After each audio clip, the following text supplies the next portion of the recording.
बंदी छोड़ सतगुरु रामपाल जी परमेश्वर जी की जय हो।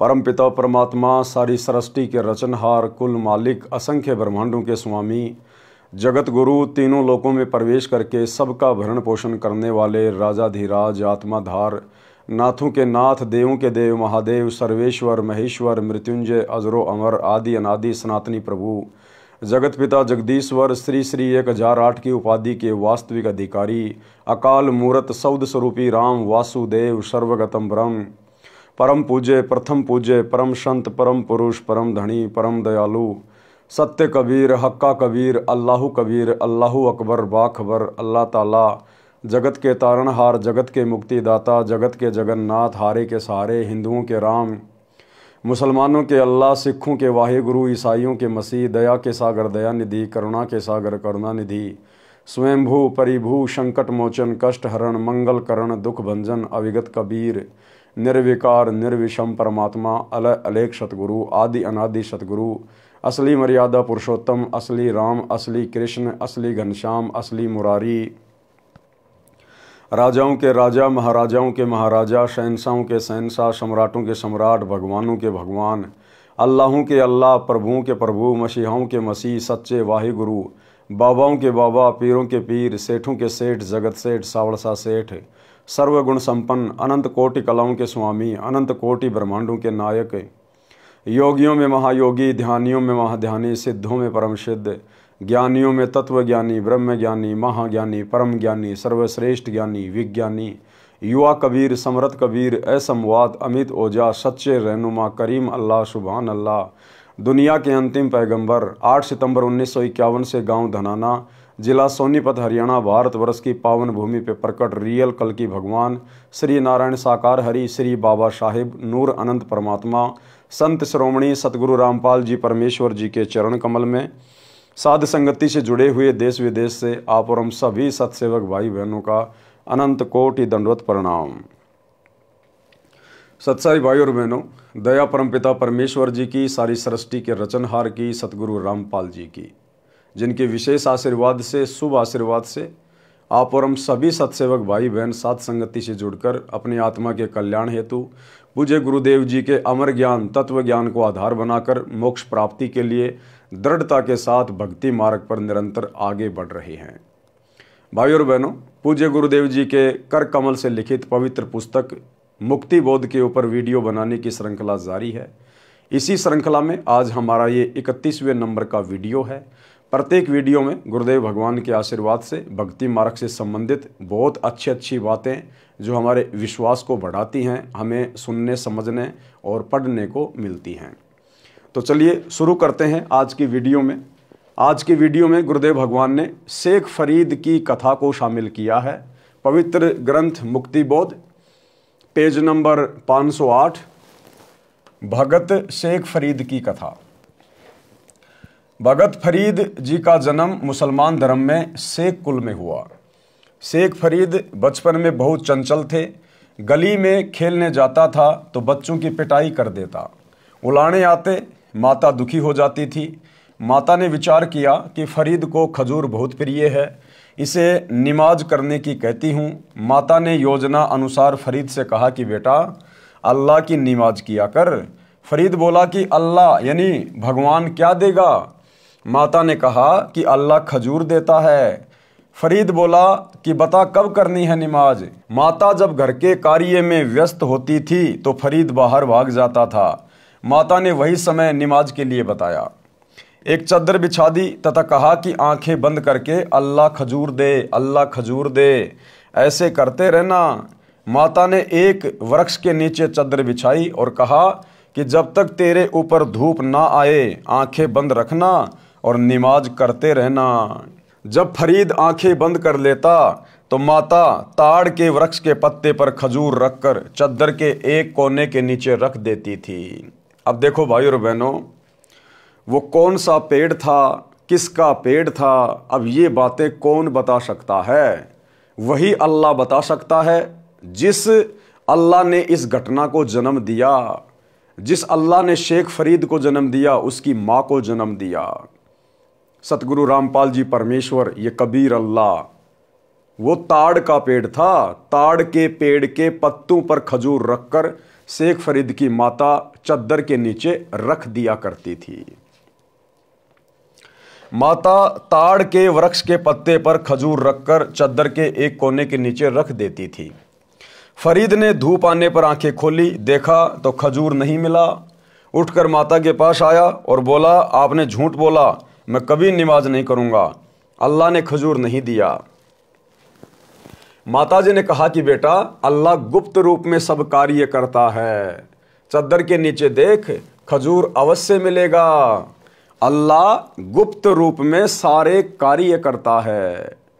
सतगुरु रामपाल जी परमेश्वर अल्लाह, जिन्होंने सन 1994 से काल की आंखों में धूल झोंक कर अपना गुप्त मिशन यथार्थ 13वां कबीर पंथ शुरू किया। 2014 में काल के दूतों ने बरवाला कांड करवाया। परमेश्वर के पंथ को समाप्त करने की योजना काल ने उनके माध्यम से बनाई। उसके बाद परमात्मा ने गुप्त रूप से अपना मिशन खड़ा किया, उसी प्रकार से चलाया, साध संगति के माध्यम से। यानी अल्लाह गुप्त रूप में अपना कार्य करता है। अल्लाह गुप्त रूप में सब कार्य करता है। चद्दर के नीचे देख, खजूर अवश्य मिलेगा। फरीद ने चद्दर उठाई तो सच में खजूर रखा था। खुशी खुशी खजूर खाया। माता से कहा कि अब कब करनी है नमाज। माता बोली कि मैं बता दिया करूंगी जब नमाज करनी होगी। प्रतिदिन काम के समय चद्दर बिछा देती, फरीद आंखें बंद करके बैठ जाता। माता खजूर रख दिया करती। एक दिन माताजी खजूर रखना भूल गई। फरीद ने धूप आते ही आंखें खोली, खजूर खोजी। चद्दर के नीचे खजूर प्रतिदिन की तरह रखी थी। फरीद खजूर खाता हुआ घूम रहा था। माता विचार करने लगी कि आज मेरे से बड़ी गलती हो गई। फरीद अब कभी नहीं मानेगा, परेशान करेगा। फरीद खजूर खाता खाता माताजी के पास आया। माता ने पूछा कि बेटा, खजूर कहाँ से लाया। बालक फरीद बोला, माँ, अल्लाह तो नमाज के वक्त प्रतिदिन खजूर देता है। माँ बोली कि सच बता। माँ, सच बताता हूँ, देख इस पत्ते में खजूर अल्लाह रख कर जाता है। माता को भी समझ आई कि यह सामान्य बालक नहीं है। बड़ा होकर फरीद घर त्याग कर एक फक्कड़ फकीर का शिष्य बनकर आश्रम में रहने लगा। भाई और बहनों, इस प्रकार की घटनाएं परमात्मा में विश्वास बढ़ाने के लिए परमेश्वर केवल अपनी विशेष आत्माओं के साथ ही करता है। जैसे त्रेता युग में भगत प्रहलाद 10 वर्ष की आयु, परमात्मा ने उसका विश्वास बढ़ाया। 84 प्रकार की यातनाएं, कष्ट उसके पिता हिरण्यकश्यप ने उसको दी। हर बार परमात्मा ने उसकी मदद की। क्यों भाई, विष्णु की भक्ति तो उस समय बहुत लोग किया करते थे। फिर परमात्मा ने अन्य लोगों की रक्षा क्यों नहीं की? बाकी लोगों को क्यों नहीं बचाया करते थे? द्रौपदी की रक्षा क्यों की परमात्मा ने? उसके चीर को क्यों बढ़ाया? जबकि और भी बहन बेटियों की इज्जत सरेआम लूटी जा रही है। मीरा के जहर को परमात्मा ने अमृत क्यों बनाया? जबकि वर्तमान में जहर से तो बहुत लोग मरते हैं और श्री कृष्ण जी की भक्ति भी करते हैं। इस प्रकार के चमत्कार, अनहोनी घटनाएं करोड़ों में एक आध के साथ होती हैं। उनकी पूर्व जन्म की भक्ति के कारण परमेश्वर उन आत्माओं के माध्यम से अन्य भगत समाज के विश्वास को दृढ़ करता है और उस आत्मा को भी अंदर से पक्का करके रखता है। तो अपनी विशेष आत्माओं के साथ परमात्मा इस प्रकार की अनहोनी घटनाएं करते हैं। माता को समझ आई कि यह सामान्य बालक नहीं है। बड़ा होकर फरीद घर त्याग कर एक फक्कड़ फकीर का शिष्य बनकर आश्रम में रहने लगा। वह फकीर सिद्धि प्राप्त था, हुक्का पीता था। आश्रम में 7 शिष्य थे। प्रतिदिन एक सेवक सब सेवा करता था। गुरुजी का भोजन बनाना, भोजन के तुरंत बाद हुक्का भरकर गुरुजी को देना, कपड़े धोना। शेख फरीद दिलो जान से गुरुजी की तथा आश्रम की साफ सफाई की सेवा करता था। गुरुजी शेख फरीद की बहुत प्रशंसा करते थे, जो अन्य शिष्यों को खटकती थी। और यही राग, द्वेष, ईर्ष्या सतलोक आश्रमों में भाई और बहनों कूट कूट के भरी हुई थी, कूट कूट कर। सतलोक आश्रम में सतगुरु रामपाल जी परमेश्वर जी के समय यानी 2014 बरवाला कांड के समय, और जिस समय करोथा कांड हुआ उससे पहले सतलोक आश्रम करोथा में भक्तों में आपस में राग द्वेष ईर्ष्या इसी प्रकार से कूट कूट के भरी हुई थी। सतलोक आश्रम मैनेजमेंट भक्तों की नो एंट्री करवा दिया करता था। महीनों महीनों आश्रम के बाहर भगत को बैठा दिया जाता था। गुरुजी को मानुष मानकर उनके सामने एक दूसरे भगत से द्वेष करके झूठी प्रार्थनाएं लगाना, शिकायतें करना, भक्तों की नो एंट्री करवाना एक कॉमन बात थी, सामान्य सी बातें थी। तो ये राग द्वेष ईर्ष्या आश्रमों में इसी प्रकार से चलती आई है। इसलिए भाई और बहनों, अब इस कलयुग की पिछली पीढ़ी में अपने हिसार जेल से बाहर आने के बाद परमात्मा आश्रमों का सिस्टम ही समाप्त कर देंगे।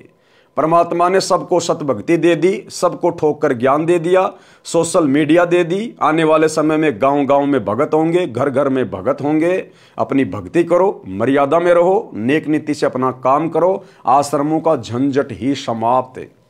ये वर्तमान में जितने भी सतलोक आश्रम बनाए जा रहे हैं ये सब काल प्रेरणा से बनाए जा रहे हैं, काल प्रेरणा से।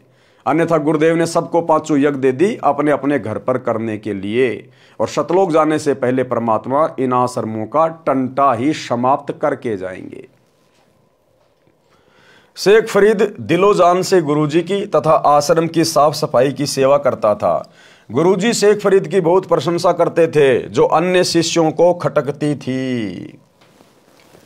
उन सब ने मिलकर शेख फरीद को गुरुजी की नजरों में गिराने का विचार किया, यानी शेख फरीद की नो एंट्री करवाने का विचार किया, जैसे सतलोक आश्रम में हुआ करता था। और वर्तमान में गुरुदेव के जेल जाने के बाद इन फर्जी सतलोक आश्रमों में ये खेल खेला जा रहा है। पीले पर्चे निकाल कर हिसार जेल में बैठे गुरुदेव भगवान के पास झूठी शिकायतें करके भक्तों की नो एंट्री करवाना। उन सब ने मिलकर शेख फरीद को गुरुजी की नजरों में गिराने का विचार किया। षड्यंत्र रचा कि बारिश का मौसम है, गुरुजी भोजन के तुरंत बाद हुक्का पीते हैं। यदि हुक्का भरने में देरी कोई शिष्य कर देता तो उसे डंडों से पीटता था, कई दिन तक सेवा से वंचित कर देता था। शेख फरीद कभी गलती में नहीं आए थे। एक दिन शेख फरीद ने भोजन बनाया, अग्नि प्रतिदिन की तरह तैयार कर रखी थी। भोजन गुरुजी को खिलाया। चिलम में आग रखने के लिए चूल्हे के पास गया तो देखा आग बुझ चुकी थी। चिलम क्या होती है? हुक्के के ऊपर जिसमें तंबाकू डाल के आग डाली जाती है उसको कहते हैं चिलम। आग नहीं थी। गुरुजी नाराज ना हो जाए इस डर से शेख फरीद दौड़ा दौड़ा गांव में गया जो आधा किलोमीटर की दूरी पर थी। एक माई चूल्हे में अग्नि सुलगाकर रोटी बना रही थी, यानी एक माई थी वो गीली सूखी लकड़ियों को आग लगाने का प्रयास कर रही थी अपना खाना बनाने के लिए। बरसात का समय था और धुआं बहुत ज्यादा निकल रही थी। शेख फरीद ने कहा, माई आग दे, गुरुजी का हुक्का भरना है, हमारी आग बंद हो गई है। गुरुजी नाराज हो गए तो जीवन नरक बन जाएगा। कितना भय था उस आत्मा को। सच्चा सतगुरु नहीं मिला, तत्वदर्शी संत नहीं मिला, लेकिन आत्मा एक नंबर की थी, भगत एक नंबर का था। कहा, माई जल्दी से मुझे हुक्के के लिए आग दे दे, नहीं तो गुरुजी नाराज हो जाएंगे, और अगर गुरुजी नाराज हो गए तो मेरा तो सब कुछ बर्बाद हो जाएगा।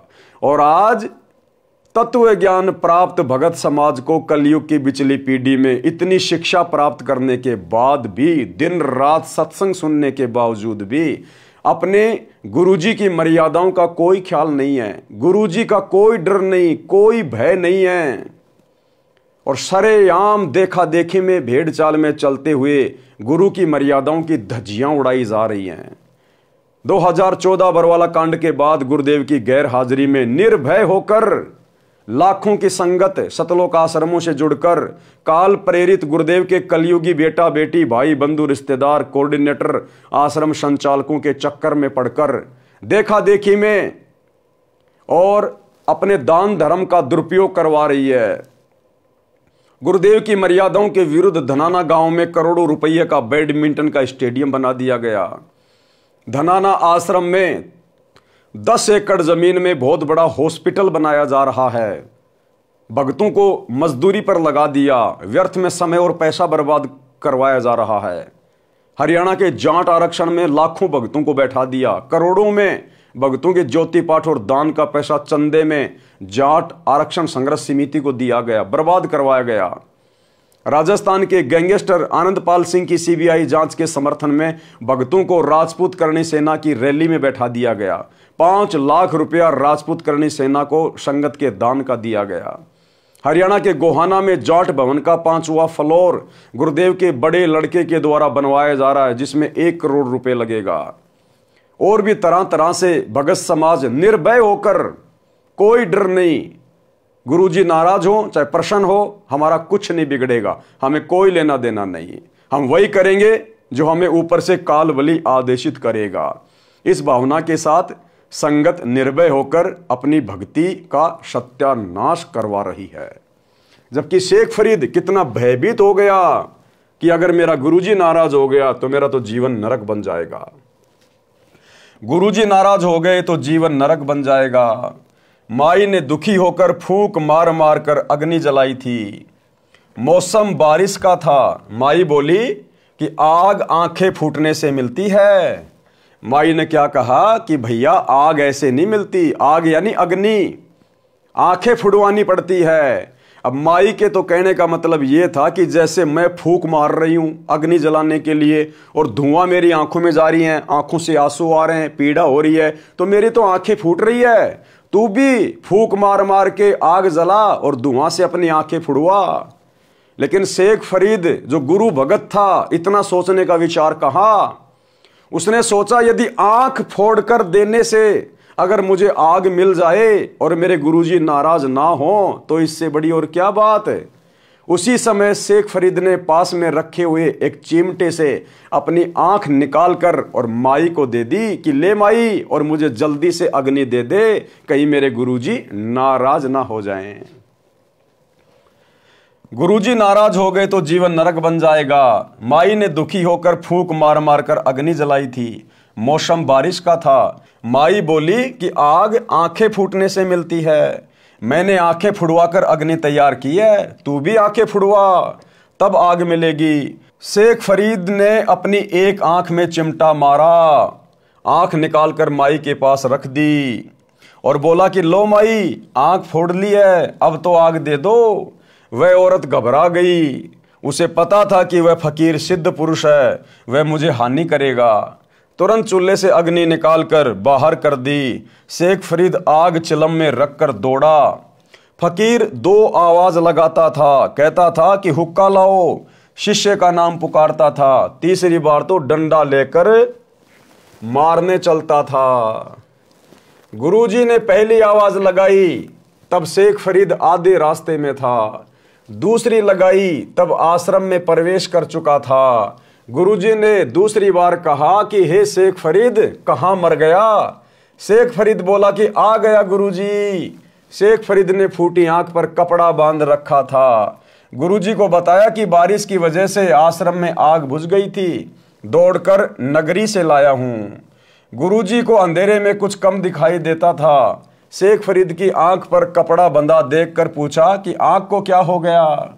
शेख फरीद बोला कि कुछ नहीं गुरुजी, आपकी कृपा से सब ठीक है। ये होते हैं भगत, ये होते हैं वो विशेष पुण्यकर्मी भगत जिनको गुरु अपने हृदय में जगह देता है, जो अधिकारी होते हैं मुक्ति के। अपने गुरु के लिए अपनी आंख फोड़ दी और कोई गिला शिकवा नहीं, कोई शिकायत नहीं, कोई गम नहीं। और गुरु ने देखा कि इसने आंख के ऊपर कपड़ा क्यों बांध रखा है, पूछा तो शेख फरीद ने कहा नहीं नहीं गुरुजी, आपकी कृपा, ये परवरदिगार, आपके रहते सहते आपको दास को क्या हो सकता है, कुछ नहीं गुरुजी, कुछ नहीं। और वर्तमान में हिसार जेल में गुरुजी के पास में प्रार्थनाओं पे प्रार्थना, प्रार्थनाओं पे प्रार्थना, रोजाना हजारों की संख्या में प्रार्थनाएं सतलोक आश्रम के मोबाइल नंबरों पर लिखवाई जाती है नादान संगत के द्वारा। हजारों की संख्या में किसी को जुखाम हो गई तो प्रार्थना, बुखार हो गया तो प्रार्थना, किसी का कोई बेटा बीमार हो गया तो प्रार्थना, किसी को मकान बनवाना है तो प्रार्थना, प्रार्थनाएं प्रार्थनाएं, और प्रार्थनाओं के नाम पे लुट रहे हैं, अपनी अज्ञानता के कारण लुट रहे हैं।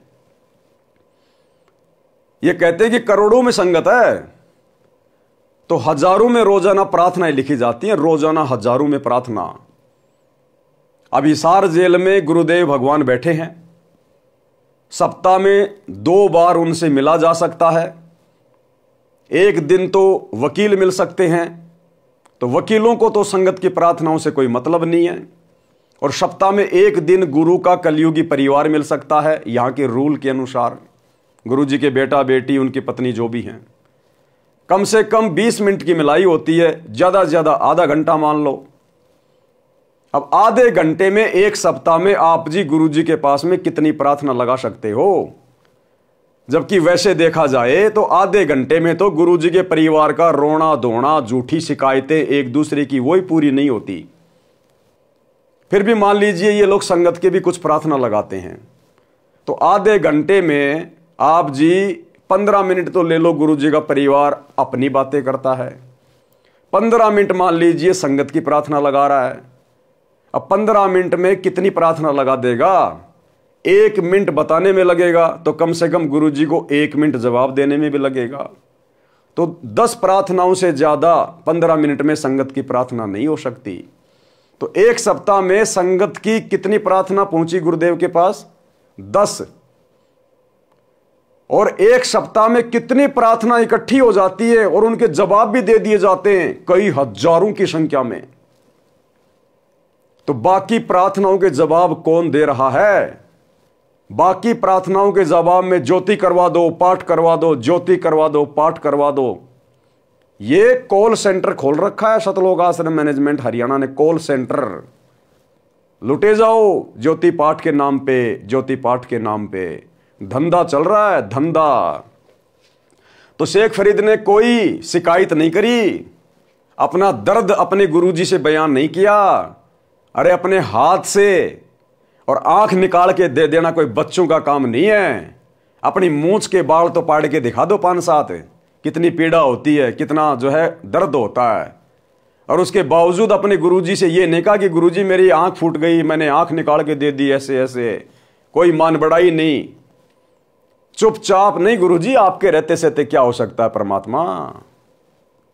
तब जाकर भगत उदाहरण के रूप में दुनिया के सामने पेश होते हैं। ऐसे भक्तों का नाम होता है सारी सृष्टि का अल्लाह। ये कबीर भगवान सतगुरु रामपाल जी उस आत्मा का जिक्र अपनी कथाओं में कर रहा है। आप और हम पिछली पीढ़ी वालों को शिक्षा देने के लिए शेख फरीद की कथा को शामिल किया है। तो क्या कहा शेख फरीद ने कि गुरुदेव कुछ नहीं, आपकी दया है, आपके रहते सहते आपके दास को क्या हो सकता है। फरीद बोला कि कुछ नहीं गुरुजी, आपकी कृपा से सब ठीक है। गुरुजी ने भी अधिक ध्यान नहीं दिया। सुबह वह औरत शेख फरीद की आंख एक मिट्टी के ढक्कन पर रखकर आश्रम लाई। फकीर जी से अपनी गलती की क्षमा मांगी और बताया कि आपका शिष्य कल शाम को आग लेने गया था। बोला माई आग दे दे। आश्रम की आग बुझ गई है। गुरुजी भोजन खाते ही हुक्का पीते हैं, हुक्का भरने में देरी हो जाने पर नाराज हो जाते हैं, कई दिन सेवा नहीं देते। यदि गुरुजी नाराज हो गए तो मेरा जीवन नरक बन जाएगा। महिला बोली कि मैंने बड़ी मुश्किल से आग तैयार की थी, मेरी आंख धुएं से लाल हो गई थी, फूंक मार मार कर परेशान थी। मैंने भगत से कह दिया कि आंखें फुड़वा कर आग बनती है, आंखें फुड़वा तब आग मिलेगी। इसने सच में चिमटे से आंख निकाल कर रख दी। बोला कि यदि गुरुजी नाराज हो गए तो आंखें किस काम की? अगर गुरुजी नाराज हो गए तो ये आंखें किस काम की? क्या करूंगा इस सुंदर शरीर का, इस धन का, इस संपत्ति का, इन आंखों का? अगर मेरा गुरुजी रुष्ट हो गया तो ये मनुष्य जन्म तो मुझे गुरुजी को प्रसन्न करने के लिए मिला है, मोक्ष प्राप्त करने के लिए मिला है। और अगर मेरा गुरु ही नाराज हो गया तो फिर मेरा सुरक्षित क्या रह गया? मेरा तो जीवन नरक बन जाएगा। बोला कि यदि गुरुजी नाराज हो गए तो आंखें किस काम की? ये आंख मैं लेकर आई हूं। गुरुजी ने शेख फरीद को बुलाया, कहा कि आंख का कपड़ा खोल, कपड़ा खोला तो आंख स्वस्थ थी परंतु कुछ छोटी थी। वो शेख फरीद का गुरु सिद्धि प्राप्त था, अपनी सिद्धि से उसने अपने शिष्य की आंख ठीक कर दी। भाई और बहनों, हमारे गुरुदेव तो अंतर्यामी हैं। अरे शेख फरीद का गुरु तो अंतर्यामी नहीं था और छोटी मोटी कोई हल्दी की गांठ लेके कोई पंसारी बना हुआ था। हमारे गुरुदेव क्या नहीं कर सकते। अरे वेदों में महिमा है हमारे गुरुदेव की, कबीर भगवान की। मुर्दे को जिंदा कर दे परमात्मा, एक को नहीं अरबों को खरबों को, पूरी सृष्टि मर जाए तो परमात्मा दोबारा एक क्षण में जीवित कर दे, किसी को पता भी ना चलने दे कि हम मर गए थे। ऐसी समर्थ शक्ति है हमारे गुरुदेव। जाके अर्ध रोम पर शकल पसारा, ऐसा पूर्ण ब्रह्म हमारा अंतर्यामी परमात्मा। और फिर भी प्रार्थनाओं पे प्रार्थना, प्रार्थनाओं पे प्रार्थना। और गुरुजी को नाराज करने के लिए दुनिया भर के कुक्रम शतलोक आश्रम के साथ मिलकर कर रहे हो। तुम्हें कोई डर नहीं, तुम्हें कोई भय नहीं कि गुरुजी नाराज हो गए तो हमारा जीवन नरक बन जाएगा। गंदे राजनेताओं की रैलियों में धक्के खा रहे हो, कभी कांग्रेस तो कभी बीजेपी का गंदा खेल खेल रहे हो। अपने ज्योति पाठ और दान के पैसे का दुरुपयोग दुनिया के लिए स्टेडियम बनवाने में, हॉस्पिटल बनवाने में, धर्मशालाएं बनवाने में, गुंडों की सीबीआई जांच में, जाट आरक्षणों में, दुनिया के लिए रोडों के वो गड्ढे भरने में। जरा भी भय नहीं है संगत को, जरा भी भय कि अगर गुरुजी नाराज हो गए, और गुरुजी तो नाराज हो चुके भाई, होंगे क्या। ये अंतर्यामी परमात्मा तो नाराज हो चुका है। आप लोगों का जीवन तो नरक बन चुका है। कपड़ा खोला तो आंख स्वस्थ थी परंतु कुछ छोटी थी। माई ने यह सब देखा तो गांव जाकर फकीर की प्रसिद्धि की कि बड़ा चमत्कारी साधु है, मेरे सामने आंख ठीक कर दी।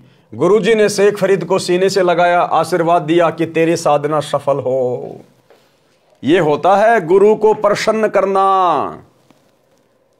उस गुरु ने जो कि नकली था, उसने भी प्रसन्न होकर और अपने शिष्य को आशीर्वाद दिया कि बेटा तेरी साधना सफल हो। अब वो नकली संत भी इसी परमात्मा की आत्मा थी, कबीर भगवान सतगुरु रामपाल जी की। अब उसके वचन की भी परमात्मा ने लाज रखनी थी। अब कुछ दिनों बाद वो तो मर गया। मरने के बाद में शेख फरीद घोर तप करने लग गया, क्योंकि उसने यही उसको विधि बताई थी कि बेटा शरीर को जितना ज्यादा कष्ट दोगे परमात्मा उतना ही प्रसन्न होगा। तो बेचारा कुएं में लटक कर तपस्या करता था और गुरु का वचन था कि बेटा तेरी साधना सफल होगी।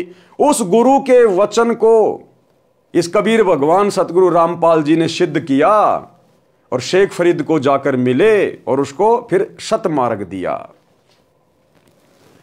गुरुजी ने शेख फरीद को सीने से लगाया, आशीर्वाद दिया कि तेरी साधना सफल हो। गुरुजी की मृत्यु के पश्चात शेख फरीद ने आश्रम त्याग दिया। गुरुजी ने तप करने से मोक्ष बताया था। देखो क्या कह रहे हैं परमात्मा, क्या लिख रहे हैं, एक एक बात में संकेत है। शेख फरीद आश्रम में क्यों रहता था? केवल अपने मोक्ष के लिए, केवल अपने आत्मा के कल्याण के लिए। तो जैसे ही शेख फरीद का गुरु मरा, शेख फरीद ने आश्रम को त्याग दिया। बाकी शिष्यों ने नहीं त्यागा, शेख फरीद ने आश्रम त्याग दिया कि जब मेरा गुरु आश्रम में नहीं है तो मेरे ये आश्रम किस काम का। जो मेरे गुरु ने मुझे भक्ति बताई है, जो साधना बताई है, वो मेरे काम की है और उसको करने के लिए आश्रम की जरूरत नहीं है, मैं कहीं भी कर लूंगा। शेख फरीद ने आश्रम त्याग दिया। इसी प्रकार भाई और बहनों, आप और हम सभी सत्सेवक भाई बहन, बरवाला कांड के बाद हम भगत भाई बहनों ने किसी भी आश्रम में जाना उचित नहीं समझा। जो आश्रम हमारे गुरुदेव की गैर हाजिरी में उनकी पीठ पीछे अपने धार्मिक धंधे के लिए बनाए गए हैं। भाई आश्रम में हमारे गुरुजी नहीं है तो आश्रम हमारे किस काम के? हमारे गुरु ने हमें जो साधना बताई है वो हमारे काम की है। और साधना गुरुदेव ने कह दिया बेटा 500 यज्ञ अपने घर पे करो, भक्ति करो, ईमानदारी से अपना काम धंधा करो। आश्रम में कोई भगवान थोड़ी बैठा है। अरे उसी ईंट और पत्थर से आश्रम बना है, उसी ईंट और पत्थर से हमारा घर बना है और घर में हमने अपने गुरुदेव का दरबार लगा रखा है। हमें भला आश्रमों की क्या आवश्यकता अपने गुरुदेव की गैर हाजिरी में? तो आप और हम भगत भाई बहनों ने भी वही डिसीजन लिया जो डिसीजन शेख फरीद ने लिया, और बाकी जिनको धन चाहिए था, जिनको माया चाहिए थी, वो आश्रमों से चिपटे रहे। गुरुजी की मृत्यु के पश्चात शेख फरीद ने आश्रम त्याग दिया। गुरुजी ने तप करने से मोक्ष बताया था।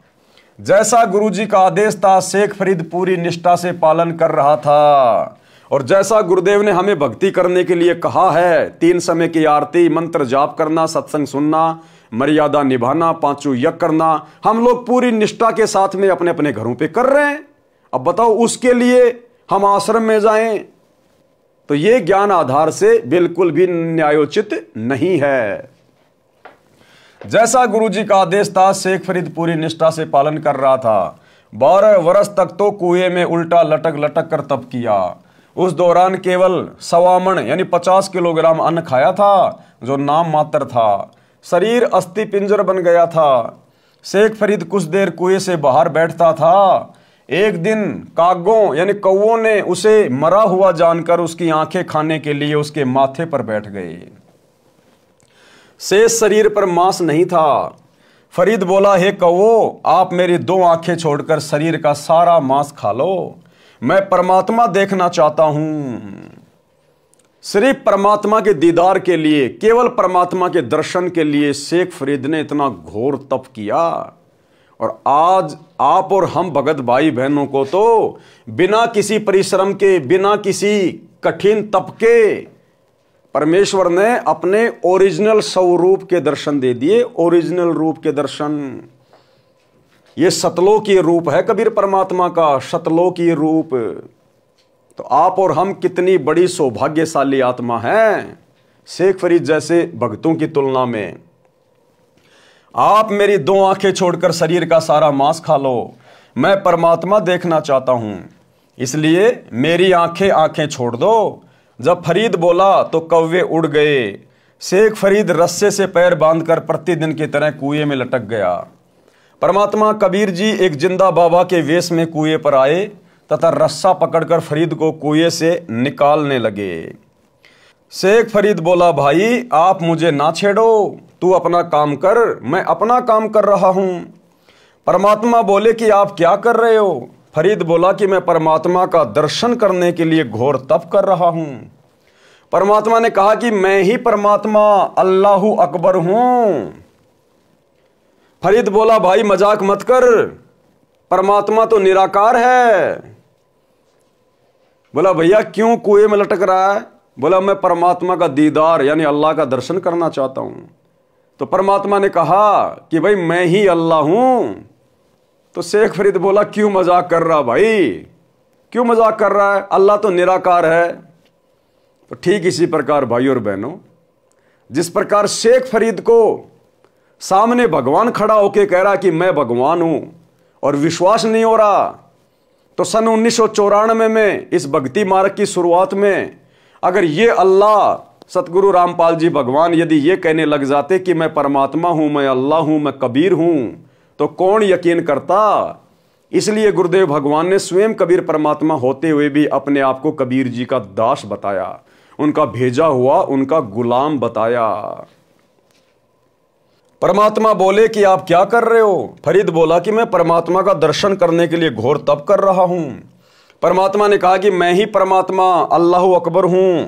फरीद बोला, भाई मजाक मत कर, परमात्मा बेचगुन निराकार है, वह मानस रूप में नहीं आता।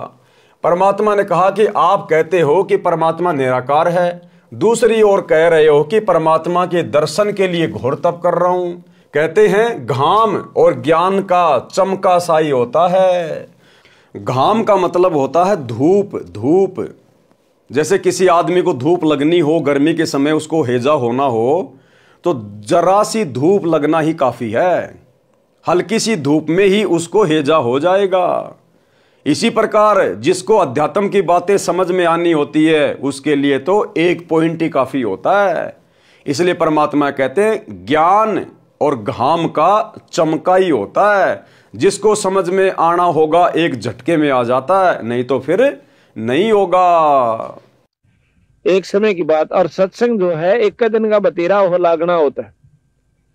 जैसे आम भाषा में कहा करो ना भाई, गामकार ज्ञान का तो चमकाए साहू से, थोड़े में लाग जाया करो, अल्लाह तो भाई फिर नहीं लगता, चाहे सारी उम्र फिर तो चिकने गड़े हो जाएंगे। कहते हैं घाम और ज्ञान का तो चमका सा ही होता है। शेख फरीद ने चरण पकड़ लिए, तत्व ज्ञान समझा, कबीर परमात्मा के द्वारा बताई गई साधना करके कल्याण करवाया। लेकिन भाई और बहनों, शेख फरीद के मन में फिर भी ये था कबीर परमात्मा की शरण में आने के बाद भी कि मेरे गुरु जैसा गुरु कोई नहीं हो सकता, जिसने मेरी फूटी हुई आंख को शवस्त कर दिया। तो परमात्मा तो जानी जान है, अंतर्यामी है। गुरुदेव भगवान ने सोचा भक्ति करते करते भी सत्यानाश करवाएगा गुरु पे अविश्वास करके। तो परमात्मा ने एक दिन उस शेख फरीद को और कमाल को कहा, भैया मैं अपने भक्तों के घर पे चल रहा हूं, क्या तुम भी चलोगे?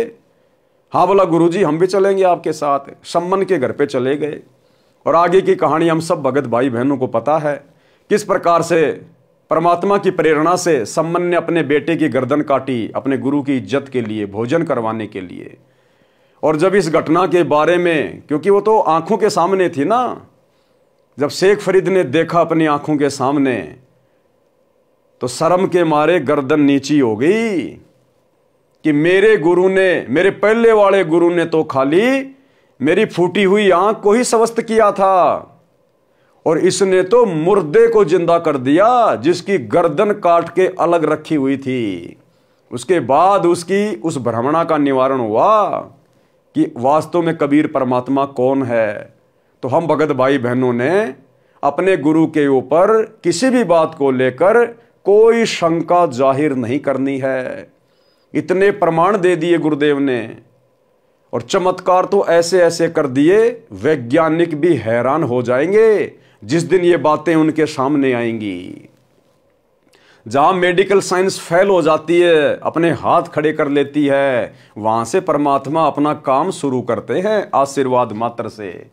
तो कितनी ऐसी माता बहनें जिनको 20-20 साल से कोई संतान प्राप्त नहीं थी, परमात्मा ने अपने आशीर्वाद मात्र से उनकी गोद हरी भरी कर दी। कितनी ऐसी आत्माएं जो डॉक्टरों के द्वारा जवाब दी हुई थी कि तेरे रोग का कोई इलाज नहीं है, मरने के अलावा कोई उपचार नहीं है, आज वो घोड़े की तरह काम कर रहे हैं नाम लेने के बाद। कितने ऐसे निर्धन परिवार थे, 2 टाइम की रोटी भी ढंग से नसीब नहीं थी, आज उनके ट्रैक्टर चल रहे हैं, ट्रैक्टर, गांव में कोठियां हैं। तो भाई ये कबीर परमात्मा है धरती पर। जिन हरि जैसा सुमरिया ताको तैसा लाभ, ओसा प्यास न भाग ही जब लग दसे ना आब। ये भगत की अपनी भक्ति, मर्यादा और श्रद्धा के ऊपर निर्भर करता है कि वो अपने गुरुदेव से क्या कुछ प्राप्त कर सकता है। वाणी नंबर 1217 से 1248 का सरलार्थ। इन वाणियों में पहले वाला प्रकरण संक्षिप्त में कहा है। मृत लड़के कमाल को जीवित करना। शेख तकी महाराज सिकंदर से मुख चढ़ाए फिर रहा था। सिकंदर ने पूछा कि क्या बात है पीर जी? शेख तकी ने कहा, क्या तुझे बात नहीं मालूम? सिकंदर ने पूछा कि क्या बात है? शेख तकी ने कहा, इस कबीर काफिर को साथ किस लिए रखा है? सिकंदर ने कहा कि ये तो भगवान अल्लाह हैं। शेख तकी ने कहा कि अच्छा, अल्लाह अब आकार में आने लग गया, अल्लाह कैसे हैं? सिकंदर ने कहा कि पहले तो अल्लाह ऐसे कि मेरा रोग ऐसा था कि किसी से भी ठीक नहीं हो पा रहा था। इस कबीर प्रभु ने हाथ ही लगाया था, मैं स्वस्थ हो गया। क्या कहा सिकंदर ने?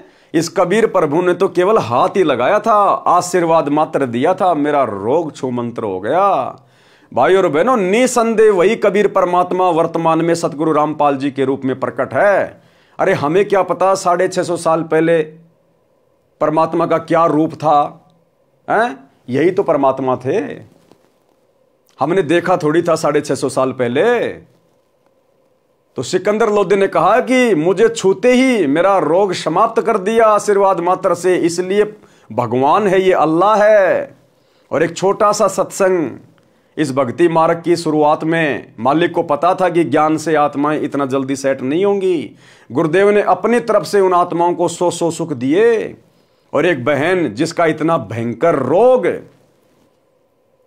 उसको आवाज नहीं आती थी, गूंगी थी, और गुरुदेव भगवान से नाम दिलवाया, मालिक ने केवल आशीर्वाद ही दिया था।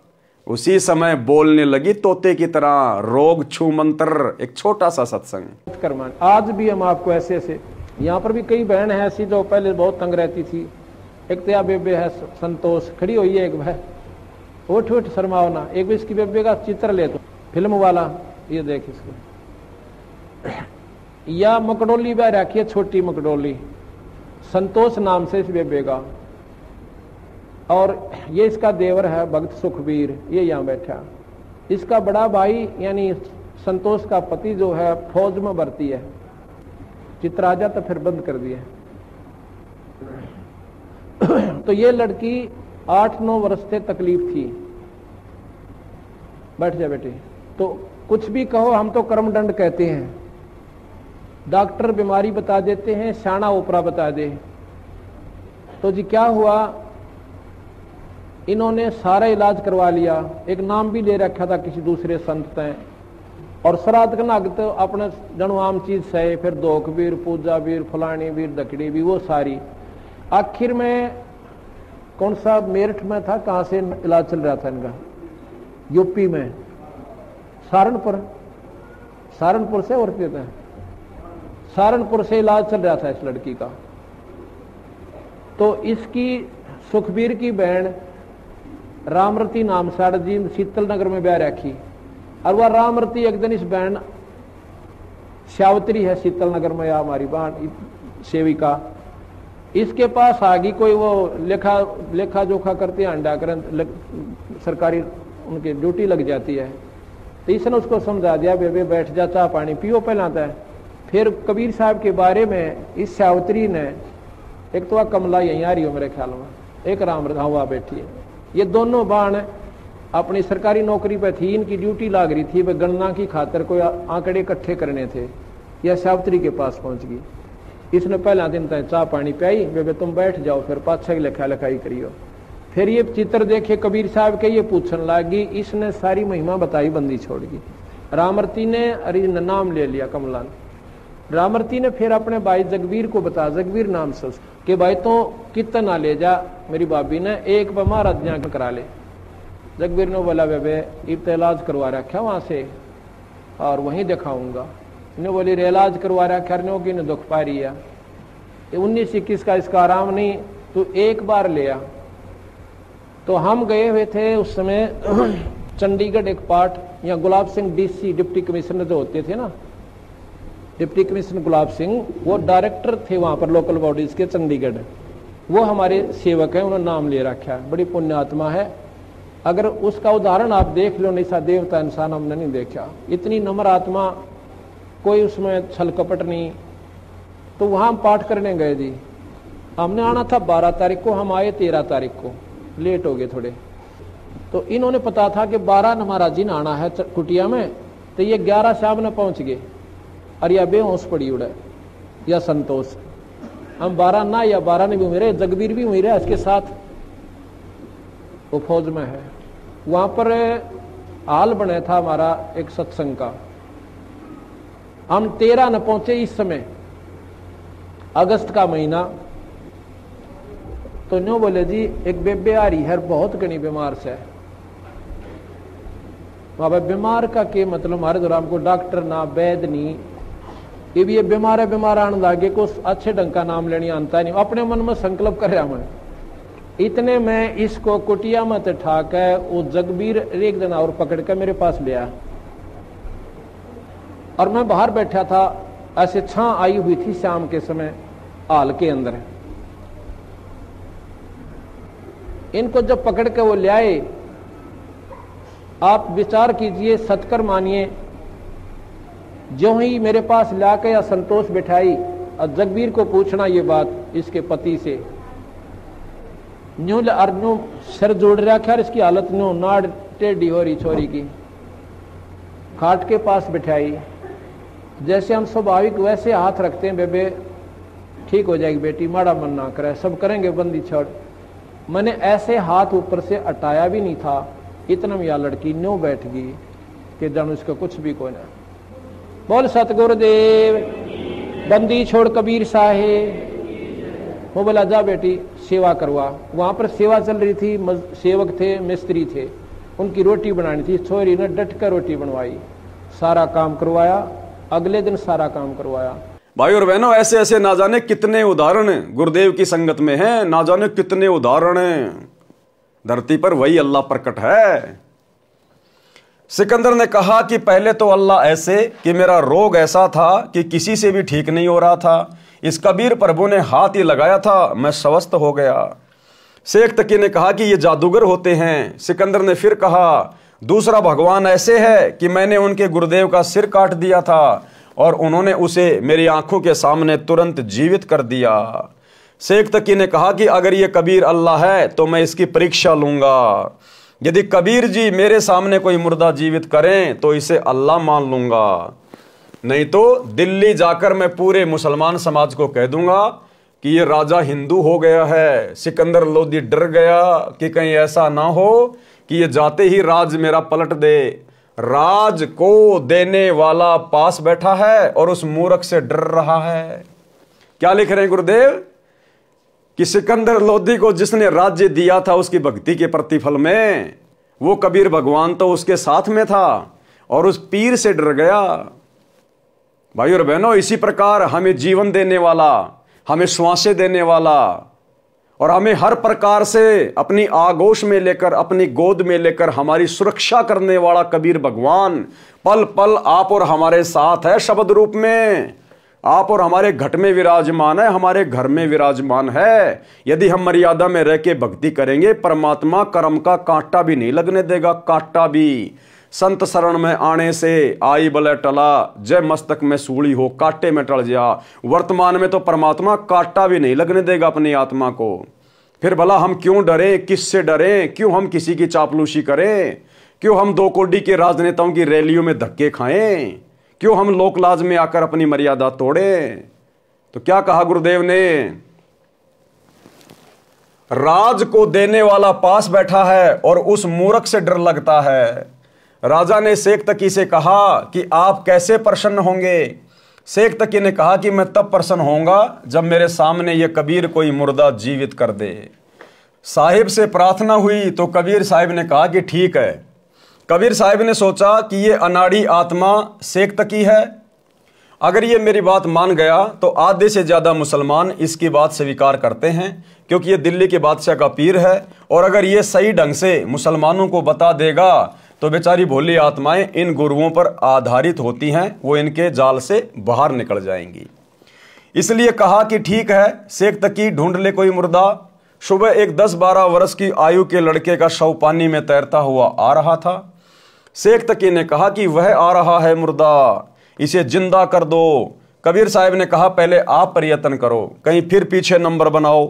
उपस्थित मंत्रियों तथा सैनिकों ने कहा कि पीर जी आप कोशिश करके देख लो। शेख तकी जंतर मंतर करता रहा, इतने में वह मुर्दा 3 फरलांग आगे चला गया। 3 फरलांग यानी 400-500 मीटर आगे चला गया। शेख तकी ने कहा कि यह कबीर चाहता था कि यह बड़ा सिर से टल जाए। कभी मुर्दे जिंदे होते हैं, मुर्दे तो कयामत के समय ही जीवित होते हैं। कबीर साहब बोले महात्मा जी आप बैठ जाओ, शांति करो। कबीर साहब ने उस मुर्दे को हाथ से वापस आने का संकेत किया। 12 वर्षीय बच्चे का मरा हुआ शरीर दरिया के पानी के बहाव के विपरीत चलकर कबीर जी के सामने आके रुक गया। पानी की लहर नीचे जा रही है और शव ऊपर रुका हुआ था। कबीर साहब ने कहा कि हे जीवात्मा जहां भी है, कबीर हुक्म से मुर्दे में प्रवेश कर और बाहर आ। कबीर साहब ने इतना ही कहा था कि शव में कंपन हुई तथा जीवित होकर बाहर आ गया।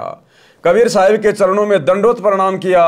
बोलो कबीर परमेश्वर सतगुरु रामपाल जी भगवान की जय हो। सर्व उपस्थित जनों ने कहा कि कबीर साहब ने तो कमाल कर दिया। उस लड़के का नाम कमाल रखा गया। लड़के को अपने साथ रखा किसने? कबीर परमात्मा जी ने। अपने बच्चे की तरह पालन पोषण किया और नाम दिया। उसके बाद दिल्ली में आ गए। सभी को पता चला कि यह लड़का जो इनके साथ है यह परमेश्वर कबीर साहब ने जीवित किया है। दूर तक बात फैल गई। शेख तकी की तो मासी मर गई। सोचा यह कबीर अच्छा दुश्मन हुआ, इसकी तो और ज्यादा महिमा हो गई। शेख तकी की ईर्ष्या बढ़ती ही चली गई। उसकी 13 वर्षीय लड़की को मृत्यु पश्चात कब्र में जमीन में दबा रखा था। शेख तकी ने कहा, यदि कबीर मेरी लड़की को जो कब्र में दफना रखी है अगर उसको जीवित करेगा तो मैं इसे अल्लाह मानूंगा। शेख तकी की मरी हुई लड़की कमाली को जीवित करना। शेख तकी ने देखा कि यह कबीर तो किसी प्रकार भी काबू में नहीं आ रहा। तब शेख तकी ने जनता से कहा कि यह कबीर तो जादूगर है। ऐसे ही जंतर मंत्र दिखाकर इसने बादशाह सिकंदर की बुद्धि भ्रष्ट कर रखी है। सारे मुसलमानों से कहा कि तुम मेरा साथ दो वरना बात बिगड़ जाएगी। भोले मुसलमानों ने कहा, पीर जी हम तेरे साथ हैं, जैसा तू कहेगा ऐसा ही करेंगे। शेख तकी ने कहा, इस कबीर को तब प्रभु मानेंगे जब मेरी लड़की को जीवित कर देगा जो कब्र में दबी हुई है। पूज्य कबीर साहिब से प्रार्थना हुई। कबीर साहिब ने सोचा ये नादान आत्मा ऐसे ही मान जाए, क्योंकि ये सभी जीव आत्माएं कबीर साहिब के बच्चे हैं। ये तो काल ने धर्म का हमारे ऊपर कवर चढ़ा रखा है, एक दूसरे के दुश्मन बना रखे हैं। शेख तकी की लड़की का शव कब्र में रखा था। शेख तकी ने कहा कि यदि मेरी लड़की को जीवित कर दे तो हम इस कबीर को अल्लाह स्वीकार कर लेंगे और सभी जगह ढिंढोरा पिटवा दूंगा कि यह कबीर जी भगवान है। कबीर साहिब ने कहा कि ठीक है। वह दिन निश्चित हुआ। कबीर साहिब ने कहा कि सभी जगह सूचना दे दो, कहीं फिर किसी को शंका ना रह जाए। हजारों की संख्या में वहां पर भगत आत्मा दर्शनार्थ एकत्रित हुई। कबीर साहिब ने कब्र खुदवाई। उसमें एक 12-13 वर्ष की लड़की का शव रखा हुआ था। कबीर साहिब ने शेख तकी से कहा कि पहले आप जीवित कर लो। सभी उपस्थित जनों ने कहा कि महाराज जी, यदि इसके पास कोई ऐसी शक्ति होती तो अपने बच्चे को कौन मरने देता है? अपने बच्चे की जान के लिए व्यक्ति अपना तन मन धन लगा देता है। हे दीनदयाल, आप कृपया करो। पूज्य कबीर परमेश्वर ने कहा कि हे शेख तकी की लड़की जीवित हो जा। 3 बार कहा लेकिन लड़की जीवित नहीं हुई। शेख तकी ने तो भंगड़ा पा दिया। यानी परमात्मा सारी जनता के सामने शेख तकी की नीचता को दिखाना चाहते थे कि ये शेख तकी राग द्वेष ईर्ष्या में कितना पागल हो चुका है, कितना पागल हो चुका है परमात्मा को नीचा दिखाने में। शेख तकी ने तो भंगड़ा पा दिया, नाचे कूदे कि देखा न पाखंडी का पाखंड पकड़ा गया। कबीर साहिब उसको नचाना चाहते थे कि इसको नाचने दे।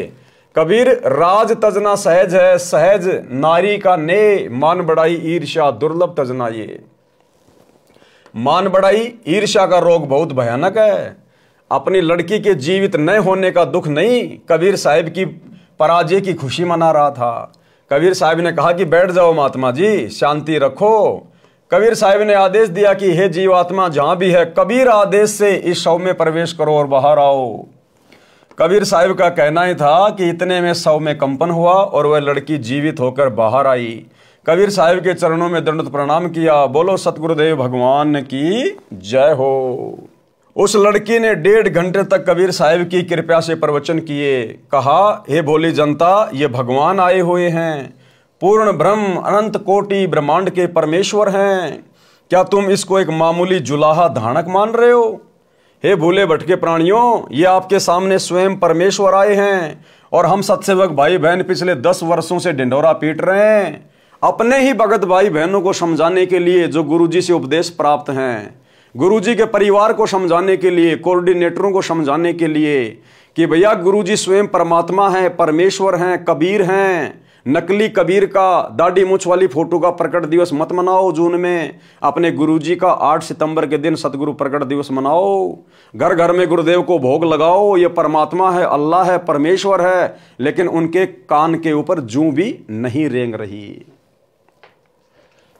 हे भूले भटके प्राणियों, ये आपके सामने स्वयं परमेश्वर आए हैं। इनके चरणों में गिरकर अपने जन्म मरण का दीर्घ रोग कटवाओ और शतलोक चलो, जहां पर जाने के बाद जीवात्मा जन्म मरण के चक्कर से बच जाती है। कमाली ने बताया कि इस काल के जाल से बंदी छोड़ कबीर साहिब के बिना कोई नहीं छुटवा सकता। भक्ति मुक्ति के दाता सतगुरु। चाहे हिंदू पद्धति से तीर्थ व्रत गीता भागवत रामायण महाभारत पुराण उपनिषद वेदों का पाठ करना, राम कृष्ण ब्रह्मा विष्णु शिव शेरावाली आदि माया आदि भवानी प्रकृति देवी ज्योति निरंजन की उपासना भी क्यों ना करें। जीव 84 लाख प्राणियों के शरीर में कष्ट से नहीं बच सकता और मुसलमान पद्धति से भी जीव काल के जाल से नहीं छूट सकता। जैसे रोजे रखना, ईद बकरीद मनाना, 5 वक्त नमाज करना, मक्का मदीना में जाना, मस्जिद में बंग देना आदि सब व्यर्थ है। कमाली ने सभी उपस्थित जनों को संबोधित करते हुए अपने पिछले जन्मों की कथा सुनाई, जो उसे कबीर साहिब की कृपा से याद हो आई, जो कि आप पूर्व में पढ़ चुके हैं। यानी वो कमाली पहले राबिया थी, राबिया वाली आत्मा। कबीर साहिब ने कहा कि बेटी अपने पिता के साथ जाओ। वह लड़की बोली, मेरे वास्तविक पिता तो आप हैं, ये तो नकली पिता है, इसने तो मैं मिट्टी में दबा दी थी, मेरा और इसका हिसाब बराबर हो चुका है। सभी उपस्थित व्यक्तियों ने कहा कि कबीर परमेश्वर ने कमाल कर दिया। कबीर साहिब ने लड़की का नाम कमाली रख दिया और अपनी बेटी की तरह रखा और नाम दिया। उपस्थित व्यक्तियों ने हजारों की संख्या में कबीर परमेश्वर से उपदेश ग्रहण किया। अब शेख तकी ने सोचा कि यह तो और भी बात बिगड़ गई, मेरी तो सारी प्रभुता गई। भाई और बहनों, एक छोटा सा सत्संग ताकि हमें दृढ़ विश्वास हो कि कमाल और कमाली को किसने जीवित किया था, कौन है वो कबीर वर्तमान में। एक छोटा सा सत्संग जिसमें गुरुदेव भगवान कह रहे हैं, इसी घटना का जिक्र करते हुए कमाल को जिंदा करना, कमाली को जिंदा करना। तो गुरुदेव कह रहे हैं ये तो हमने आंखों से देखा है, कमाल को जीवित करना और कमाली को जीवित करना, इन घटनाओं को तो हमने आंखों देखा है और कानों सुना है। क्या कह रहे हैं गुरुदेव कि हमने आंखों देखा है और कानों सुना है। तो कौन हुए सतगुरु रामपाल जी भगवान, जिन्होंने उस घटना को आंखों देखा और कानों सुना? स्वयं कबीर परमात्मा, जिन्होंने 650 साल पहले मृत कमाल को और मृत कमाली को मुर्दे से जिंदा किया। सुनिए, अब परमात्मा कबीर जी का भेद है वेदों में, वो क्या करता है? जैसा कि अभी गरीबदास साहिब जी ने अपने भगवान कबीर जी के बारे में बताया कि सतगुरु जो चाहे सो करही, जो चाहे सो करही, 14 कोट दूत जम डरही, ऊत भूत जम त्रास निवारे, और चित्रगुप्त के इस काल धर्मराज के कागज पाड़े। अब जैसा आपने सुना कि कबीर परमेश्वर ने, एक कमाल नाम का लड़का मुर्दा था, दरिया में बहता हुआ जा रहा था। शेख तकी जो सिकंदर लोधी राजा दिल्ली के बादशाह का धार्मिक गुरु था, उसकी फड़क निकालने के लिए, उसका भ्रम निवारण करने के लिए परमेश्वर ने एक मुर्दा, जो कि परिवार के लोगों ने उसको मरने के उपरांत जल प्रवाह कर दिया था, और वो वहां से कम 150 किलोमीटर चल के दरिया में बहता हुआ आ चुका था। उसको जीवित किया, धर्मराज के दरबार से छुड़वा लाए वो परमात्मा। ऐसे ही एक शेख तकी जो धार्मिक पीर था सिकंदर लोधी राजा का, उसने आखिर में ये शर्त रख दी कि मैं कबीर को अल्लाह तब मानूंगा जब ये मेरी लड़की को जीवित कर दे जो कब्र में दबा रखी है। मृत्यु हो चुकी थी 12-13 वर्ष की कन्या की, और वो एक कब्र में दबा रखी थी। महीना सारा हो गया था, महीना 20 दिन हो गए थे। तब परमेश्वर ने कई हजार व्यक्तियों के सामने, राजा सिकंदर लोधी के सामने और पीर के सामने कब्र फड़वा के और कहा था, हे जीवात्मा जहां भी है, कबीर हुक्म से वापस आ, इस शरीर में प्रवेश कर बेटी बाहर आ। तुरंत ही वो लड़की जीवित होकर के परमात्मा के चरणों में दंडवत प्रणाम किया। बोलो सतगुरुदेव। तो ये तो परमात्मा की लीला प्रत्यक्ष हमने सुनी और देखी है। अब वेद गवाही दे रहे हैं इसकी। सिकंदर लोधी बादशाह का ऐसादे जलन का रोग ठीक करना। एक बार दिल्ली के बादशाह सिकंदर लोधी को जलन का रोग हो गया। जलन का रोग ऐसा होता है जैसे किसी का आग में हाथ जल जाए, उसमें पीड़ा बहुत होती है। जलन के रोग में कहीं से शरीर जला दिखाई नहीं देता, परंतु पीड़ा अधिक होती है। उसको जलन का रोग कहते हैं।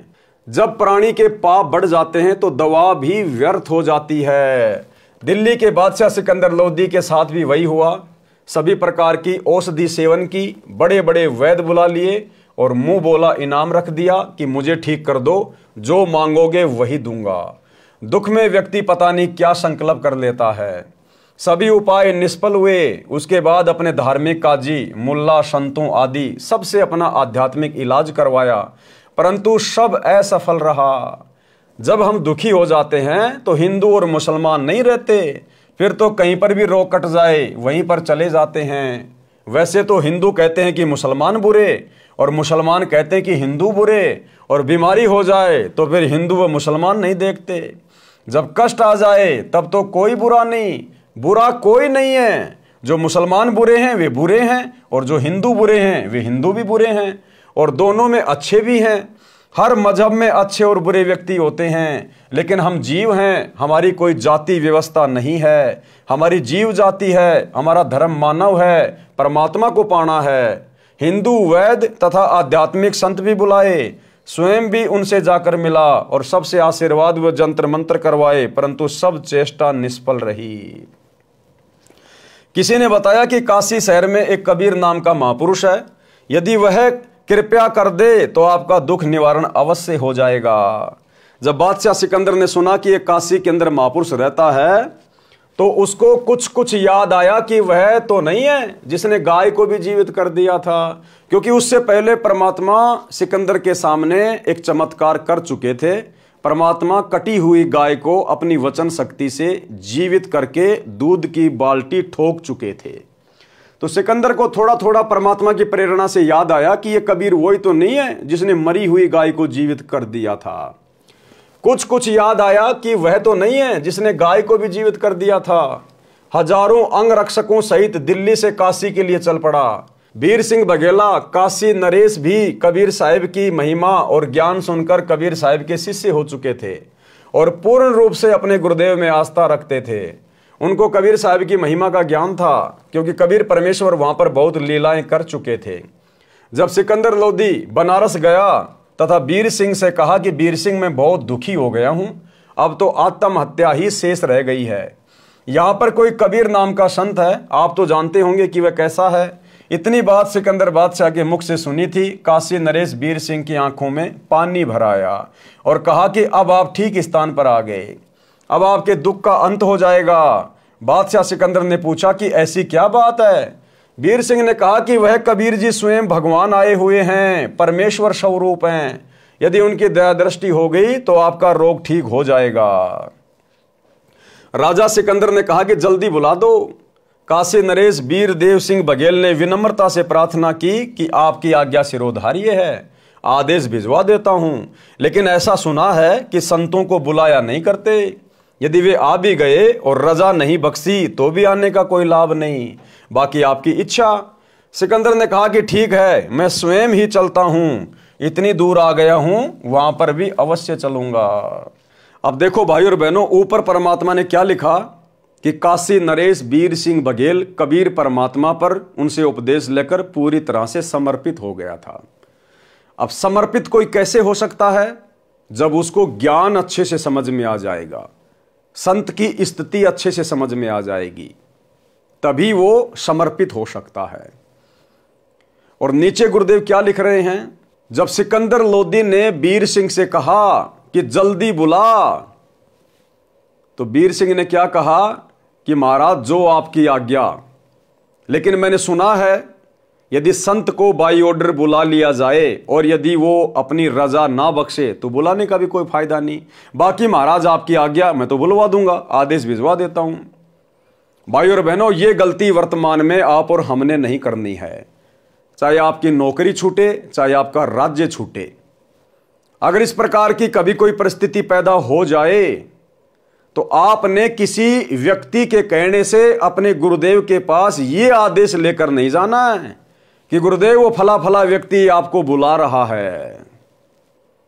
अगर ऐसा कर दिया तो इसका मतलब आपने अपने गुरु से ज्यादा उस व्यक्ति को महत्व दे दिया जिसके आदेश से आप अपने गुरुदेव को उसका हुक्म सुना रहे हो, उसका आदेश सुना रहे हो।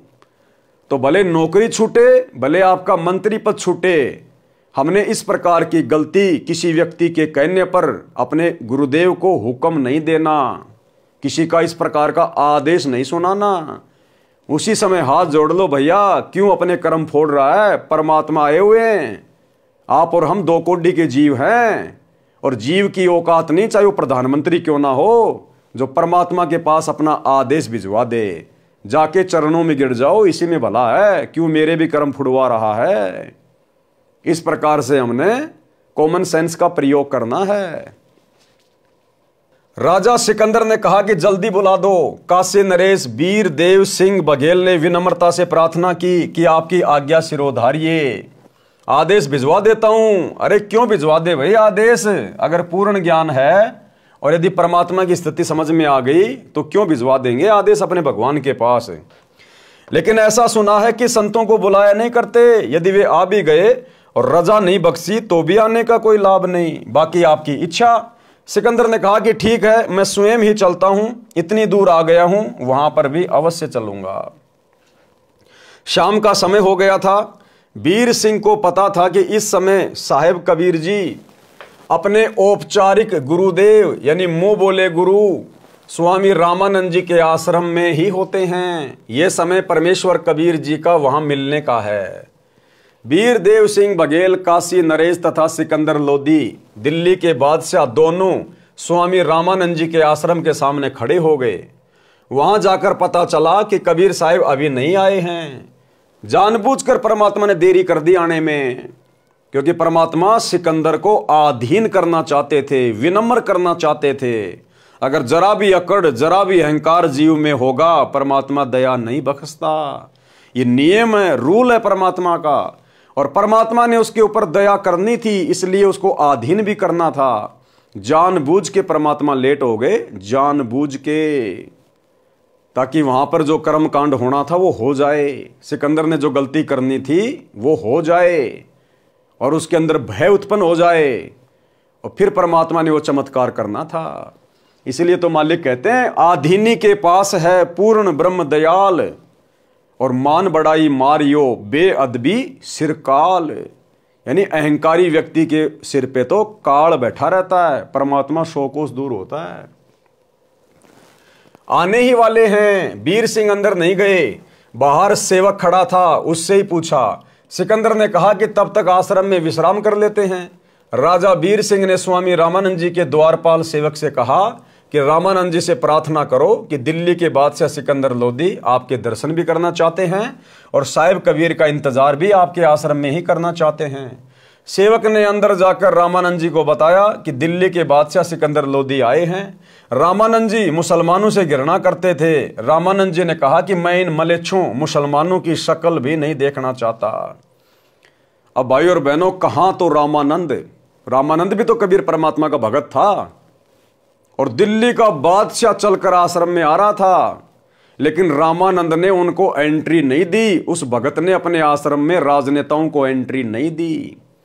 भले ही वो मुसलमानों से घृणा करता था, लेकिन उसके बावजूद भी उसने मुसलमान को एंट्री नहीं दी, मुसलमान राजा को, जो कि राजा था। जैसे आज वर्तमान में भारत का प्रधानमंत्री नरेंद्र मोदी है, इसी प्रकार उस समय वो भारत का प्रधानमंत्री था सिकंदर लोधी। उस भगत ने अपने आश्रम में उसको एंट्री नहीं दी। और वर्तमान में क्या हो रहा है? वर्तमान में गुरुदेव का परिवार, ये कोऑर्डिनेटर सतगुरु रामपाल जी के भगत जो सतलोक आश्रमों से जुड़े हुए हैं, बिन बुलाए मेहमान की तरह 2 कोडी के राजनेताओं की रैलियों में जा जाके धक्के खा रहे हैं। 2 कोडी के राजनेताओं की रैलियों में धक्के।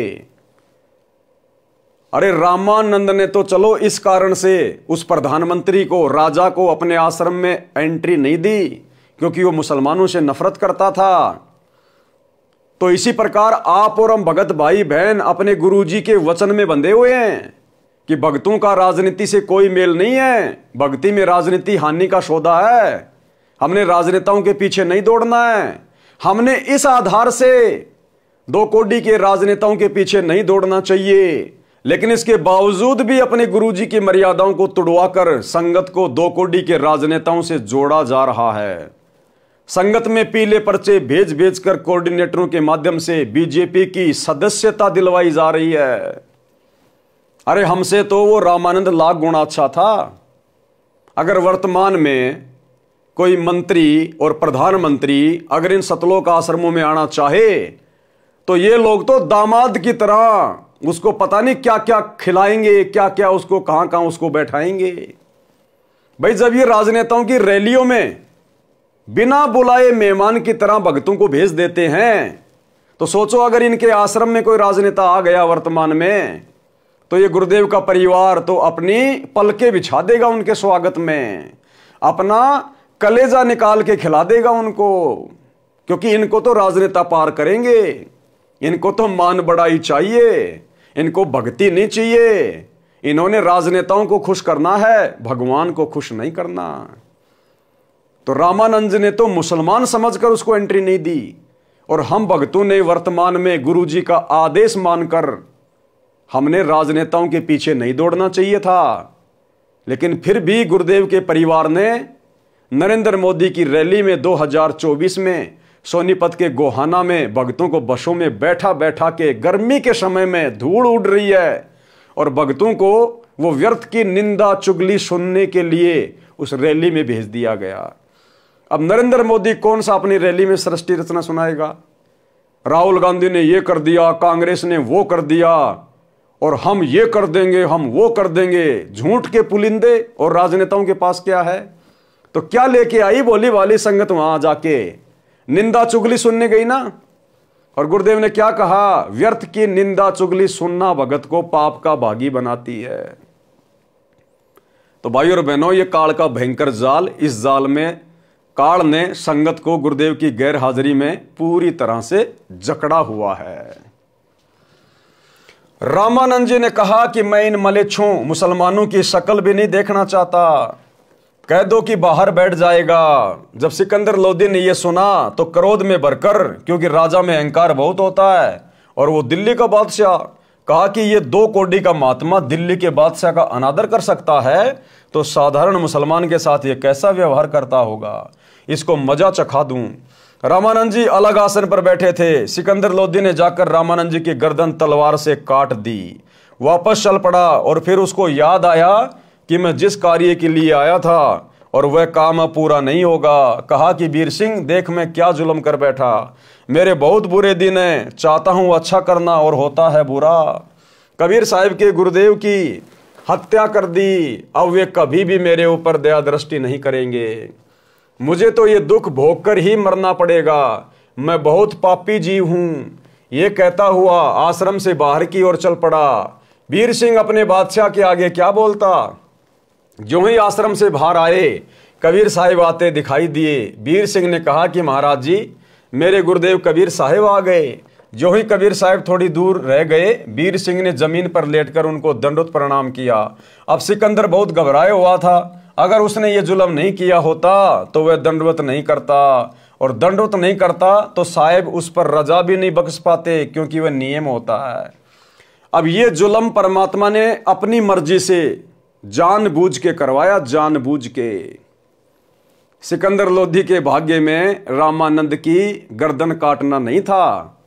जिस प्रकार से सम्मन के हाथ से अपने बेटे की गर्दन काटना नहीं लिखा हुआ था, उनकी परीक्षा के लिए परमात्मा ने परिस्थितियां बनाई, क्योंकि मालिक को पता था कि सिकंदर लोधी को जलन का रोग है और ये मेरे पिछले जन्मों की आत्मा है, और वर्तमान में मुझे एक उदाहरण पेश करना है। तो परमेश्वर ने जानबूझकर परिस्थितियां ऐसी पैदा कर दी। तो परमात्मा ने जानबूझ के परिस्थितियां ऐसी बना दी कि यदि सिकंदर लोधी का जलन का रोग ठीक करना है तो पहले उसको आधीनी भाव में लाना पड़ेगा।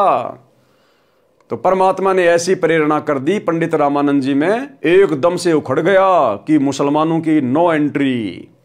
उधर से सिकंदर लोधी को गुस्सा आ गया, उसने जाकर पंडित जी की गर्दन काट दी।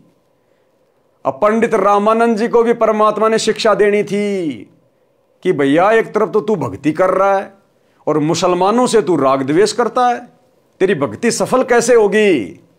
अरे मुसलमान क्या परमात्मा के बच्चे नहीं है क्या? ये भी तो उसी अल्लाह की रूह है।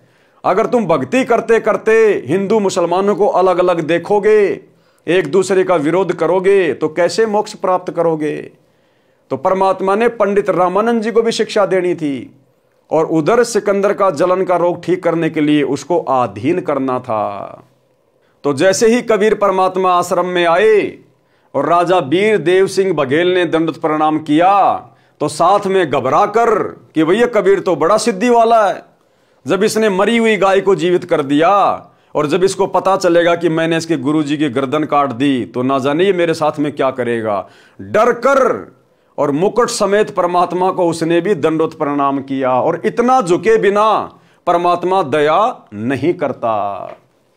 वीर सिंह ने कहा कि महाराज जी मेरे गुरुदेव कबीर साहब आ गए। जो ही कबीर साहब थोड़ी दूर रह गए, वीर सिंह ने जमीन पर लेटकर उनको दंडवत प्रणाम किया। अब सिकंदर बहुत घबराया हुआ था।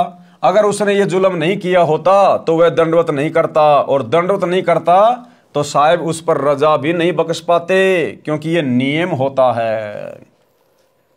और उधर से पंडित रामानंद जी को भी शिक्षा देनी थी। वो भी हिंदू मुसलमानों को दो समझ रहा था। भाई और बहनों, पंडित रामानंद जी को तो शिक्षा मिल गई। उसके बाद उसने तो मुसलमानों को अपना भाई मान लिया। लेकिन ये वर्तमान के भगत, तत्वज्ञानी भगत, कलयुग की बिचली पीढ़ी वाले भगत, ये कोऑर्डिनेटर सतगुरु रामपाल जी का परिवार, इन आश्रमों में जाने वाली भीड़, ये कब मुसलमानों को अपना भाई मानेगी, कब परमात्मा की आत्मा मानेगी। अभी कुछ ही दिन पहले बजरंग दल वाले, विश्व हिंदू परिषद वाले मध्य प्रदेश में बांग्लादेश के मुसलमानों के खिलाफ रैलियां निकाल रहे थे, नारेबाजी कर रहे थे। और इधर से सतलोक आश्रम मैनेजमेंट हरियाणा ने अपने कोऑर्डिनेटरों के माध्यम से हजारों की संगत को मध्य प्रदेश में बांग्लादेश के मुसलमानों के खिलाफ बजरंग दल वालों की रैलियों में बैठा दिया। अरे कहां गया तुम्हारा नारा जो तुम दुनिया में भोगते रहते हो, चिल्लाते रहते हो कि जीव हमारी जाति है, मानव धर्म हमारा, हिंदू मुस्लिम सिख ईसाई धर्म नहीं कोई न्यारा। कहां गया तुम्हारा नारा, कहां गया तुम्हारा ज्ञान। तुम्हारी बुद्धि को चूहे कुतर गए, चूहे। तुम्हें कुछ भी दिखाई नहीं देता। आज भी तुम्हें हिंदू मुसलमान दो दिखाई दे रहे हैं। आज भी तुम पक्ष और विपक्ष में पड़े हुए हो, जबकि परमात्मा ने कहा कि पक्षा पक्षी के कारण सब जग रहा बुलान। ये पूरा संसार तो जाति और धर्म में उलझा हुआ है, पक्ष और विपक्ष में उलझा हुआ है। पक्षा पक्षी के कारण, यानी पक्ष और विपक्ष के कारण सब जग रहा बुलान। अरे निष्पक्ष होके हरि बजय वो है भगत सुजान। सच्चा भगत तो वो है जो ना किसी में हिंदू देखे, ना किसी में मुसलमान देखे, सबको परमात्मा की आत्मा की दृष्टि से देखे।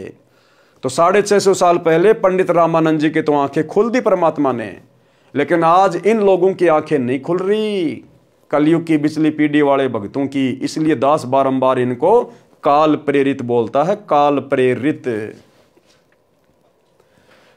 परमात्मा कहते हैं अति आधीन दीन हो प्राणी, ताते कहिए ये अकथ कहानी। कि धर्मदास ये तत्व ज्ञान उस आत्मा को बताना जो इस ज्ञान को सुनने के लिए आतुर हो। अति आधीन दीन हो प्राणी, उसको कहिए ये अकथ कहानी। ऊंचे पात्र जल ना जाई, ताते नीचा हो जे भाई। आदिनी के पास है पूर्ण ब्रह्म दयाल, मान बढ़ाई मार ये बेअदबी सिरकाल। कबीर परमेश्वर ने यहां पर एक तीर से दो शिकार किए। स्वामी रामानंद जी में धर्म भेदभाव की भावना शेष थी, जैसे आज सतलोक आश्रम मैनेजमेंट हरियाणा में गुरुदेव के परिवार में इन कोऑर्डिनेटरों में धर्म भेदभाव की भावना शेष है, कूट कूट के भरी है। स्वामी रामानंद जी में धर्म भेदभाव की भावना शेष थी, वह भी निकालनी थी। रामानंद जी मुसलमानों को हिंदुओं से अभी भी भिन्न तथा हे मानते थे। सिकंदर में अहंकार की भावना थी, यदि वह नम्र नहीं होता तो कबीर साहब कृपया नहीं करते तथा सिकंदर स्वस्थ नहीं होता। वीर सिंह को देखकर तथा डरते हुए सिकंदर लोधी ने भी दंडवत प्रणाम किया। कबीर परमेश्वर जी ने दोनों के सिर पर हाथ रखा और कहा, दो दो नरेश आज मुझ गरीब के पास कैसे आए हैं, मुझ गरीब को कैसे दर्शन दिए। परमेश्वर कबीर जी ने अपना हाथ उठाया भी नहीं था कि सिकंदर का जलन का रोग समाप्त हो गया। सिकंदर लोधी की आंखों में पानी आ गया। संत के सामने ये मन यानी काल भाग जाता है और ये आत्मा ऊपर आ जाती है, क्योंकि परमात्मा आत्मा का साथी है। अंतर्यामी एक तुम, आत्म के आधार, और जो तुम छोड़ो हाथ तो मोय कौन उतारे पार। आत्मा का आधार कौन है? कबीर भगवान है। कबीर भगवान सतगुरु रामपाल जी क्या कह रहे हैं? परमात्मा संत के सामने ये मन भाग जाता है। तो भाई और बहनों, आज गुरुदेव भगवान की गैर हाजिरी में संत किसके साथ है? संत यानी परमात्मा कबीर देव किसके साथ है? हम सतसेवकों के साथ है, जो काल हमारे आसपास भी नहीं फटक रहा।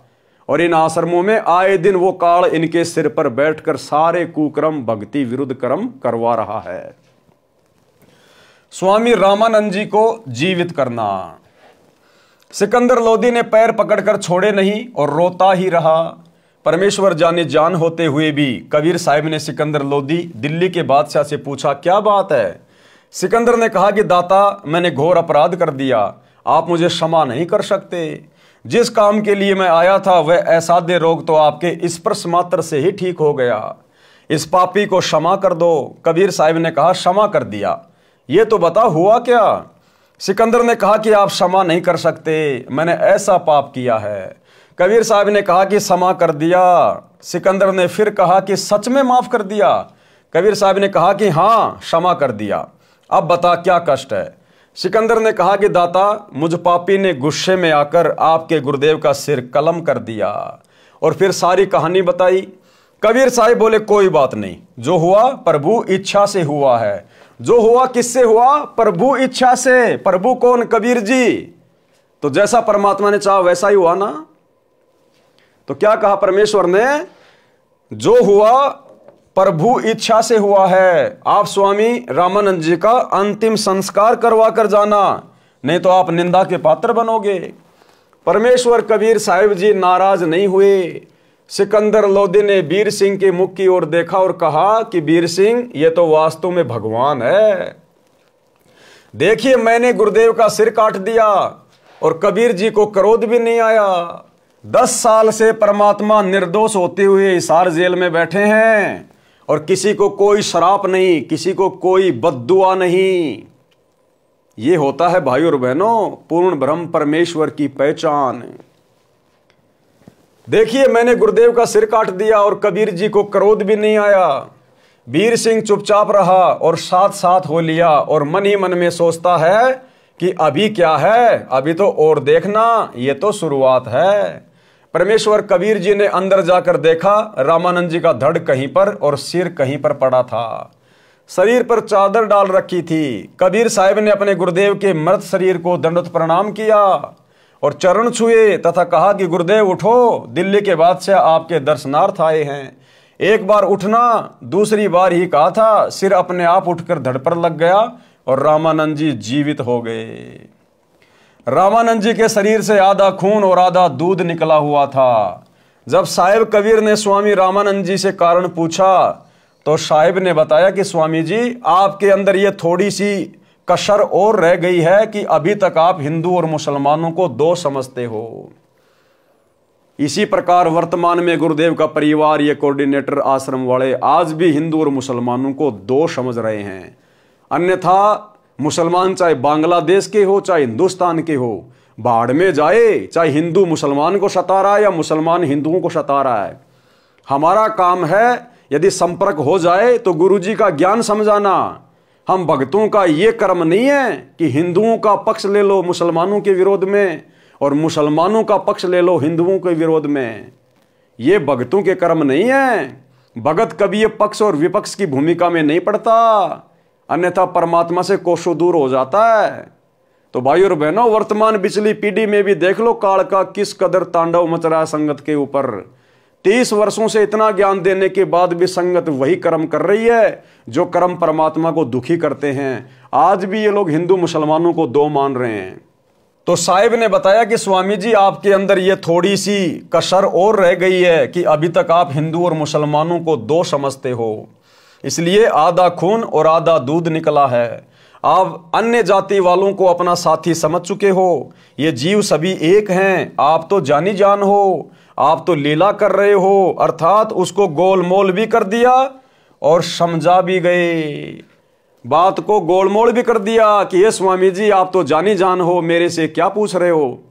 जब रामानंद जी ने पूछा ना कि भाई कबीर, मेरे शरीर से आधा खून और आधा दूध क्यों निकल रहा है, तो परमात्मा ने गोलमोल कर दिया कि आप तो जानी जान हो, आप तो सब कुछ जानते हो, मेरे को तो मुफ्त में बढ़ाई दे रहे हो। और फिर परमात्मा ने बताया कि क्यों आधा खून और क्यों आधा दूध, कि अभी भी आप मुसलमानों को अलग मान रहे हो, उनके साथ में आप द्वेष करते हो, ईर्ष्या रखते हो, इसलिए अभी आपके अंदर कमी है। तो परमात्मा ने रामानंद जी को समझा भी दिया और बात को गोलमोल भी कर दिया। ठीक इसी प्रकार भाई और बहनों, वर्तमान में हिसार जेल से जो विशेष संदेश आ रहे हैं इन संदेशों में परमात्मा सतलोक आश्रम मैनेजमेंट हरियाणा के पाखंड का जिक्र भी कर देते हैं और थोड़ी देर बाद में उनकी बड़ाई करके और हम सत्सेवकों की थोड़ी सी हल्की सी, अब हम उसको बुराई तो नहीं कह सकते, लेकिन वर्तमान परिस्थितियों के अनुसार जो लीला कर रहे हैं गुरुदेव, उसको बुराई ही कहा जाएगा।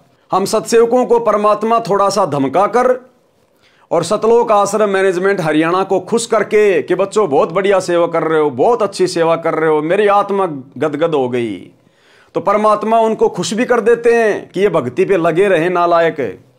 और असलियत भी परमात्मा बीच बीच में बता देते हैं कि तुम कितने घटिया स्तर पर जा रहे हो, तुम तो जगत वालों से भी गए गुजरे हो, जगत वालों से भी गए गुजरे। एक छोटी सी 2 मिनट की ऑडियो सतलोक आश्रम वालों के लिए गुरुदेव क्या कह रहे हैं, सुनिए। विचार करना हो कि हम कौन है, कहां से आए। आपस में खेचातानी रखते हो अभी भी भगत हो गए।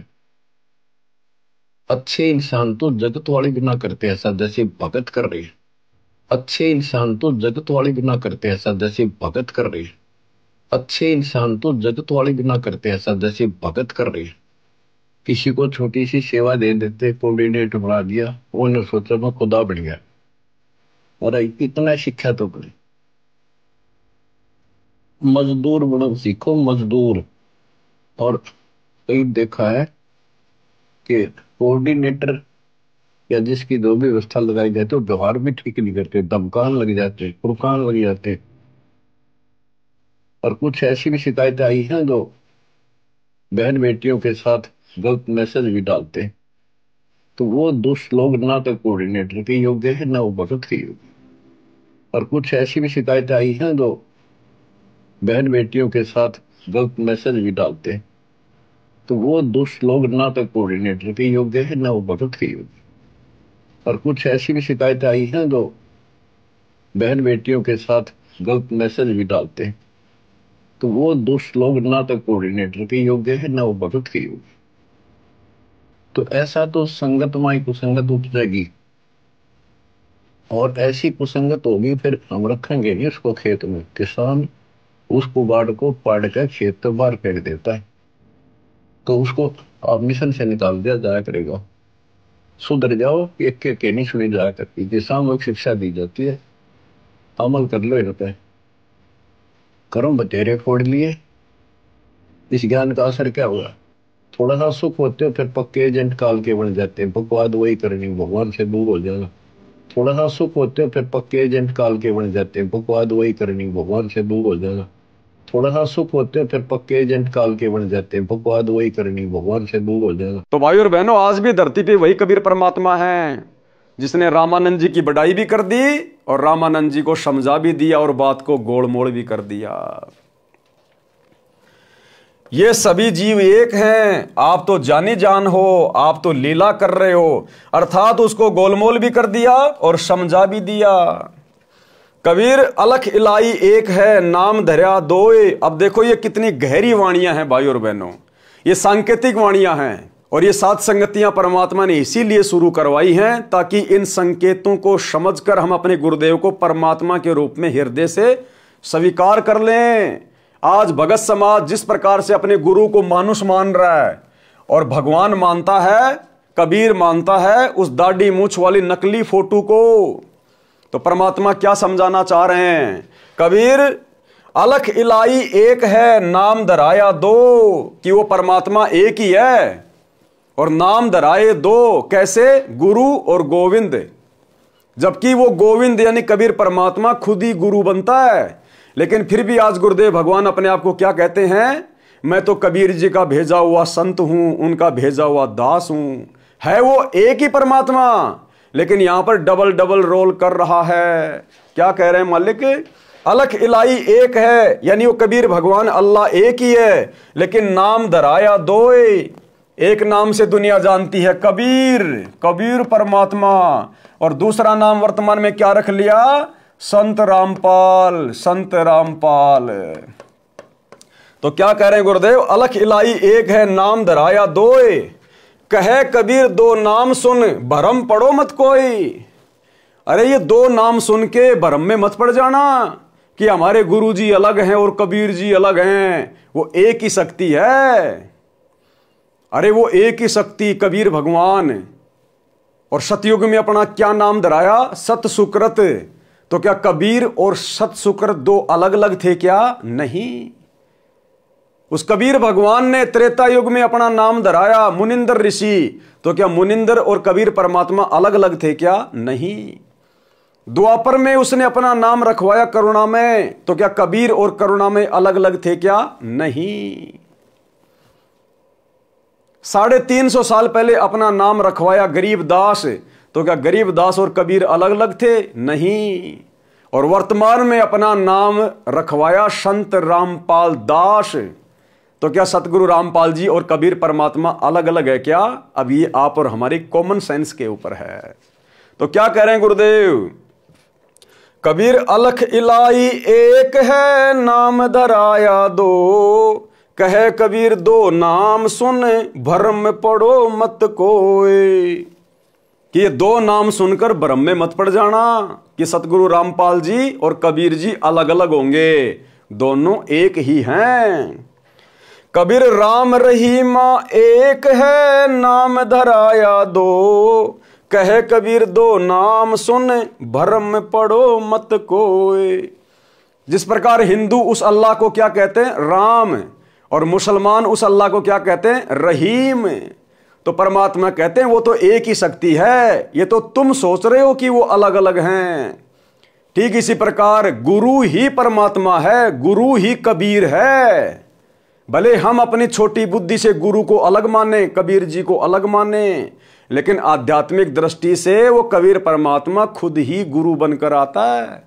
तो हमारे गुरुदेव जो पूर्ण गुरु की भूमिका कर रहे हैं, स्वयं परमात्मा है। सतगुरु पूर्ण ब्रह्म है, सतगुरु आप अलेख, और सतगुरु रमता राम है, याम में मीन न मेख।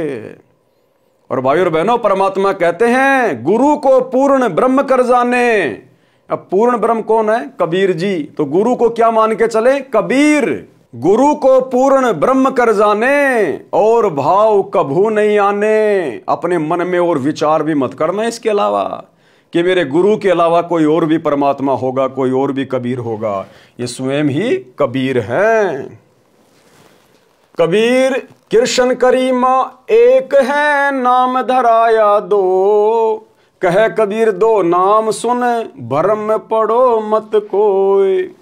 कबीर काशी काबा एक है, एक राम रहीम।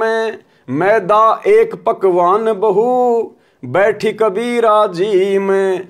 जिस प्रकार मैदा एक ही वस्तु है, लेकिन उसके कई प्रकार के आइटम बन जाते हैं, उसकी मिठाइयां बन जाती है, मैदा की बर्फी भी बन जाती है, मैदा से लड्डू भी बन जाता है। अब लड्डू अलग, बर्फी अलग, नाम अलग अलग हो गए, लेकिन वस्तु एक ही है, वो एक ही वस्तु से बनी है।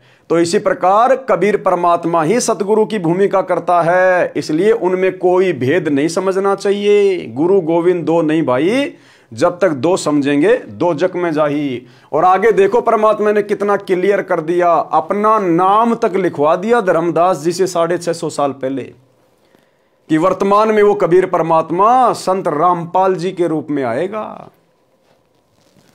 कबीर एक वस्तु के नाम बहु, लीजे वस्तु पहचान। कि एक ही परमात्मा के बहुत नाम है, उसको पहचान लो। कबीर एक वस्तु के नाम बहुत, लीजे वस्तु पहचान। ये कबीर परमात्मा सतयुग में सतसुकृत नाम से आया, त्रेता में मुनिंदर नाम से आया, द्वापर में करुणा में नाम से आया, फिर गरीबदास जी के नाम से आया, कभी जिंदा बाबा के नाम से आया, वर्तमान में सतगुरु रामपाल जी के नाम से आए। तो कह रहे एक वस्तु के नाम बहुत है, लीजिए वस्तु पहचान। अपने गुरु को पहचान लो कौन है। कबीर एक वस्तु के नाम बहु, लीजिए वस्तु पहचान। नाम पक्ष नहीं कीजिए, सार तत्व ले जान। कि नाम के चक्कर में मत पड़े कि उसका नाम तो कबीर है, कबीर है, वो कबीर ही भगवान है, डाढ़ी मूछ वाला भगवान है। कहते सार तत्व को पहचान ले।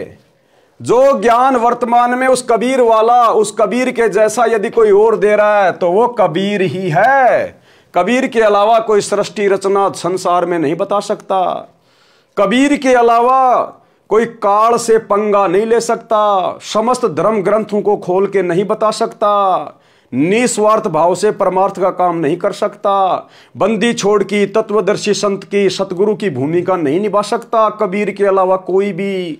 तो परमात्मा कह रहे हैं नाम वाम के चक्कर में मत पड़ना, सार वस्तु ले जान। जो सार वस्तु है ना उसको पहचान ले।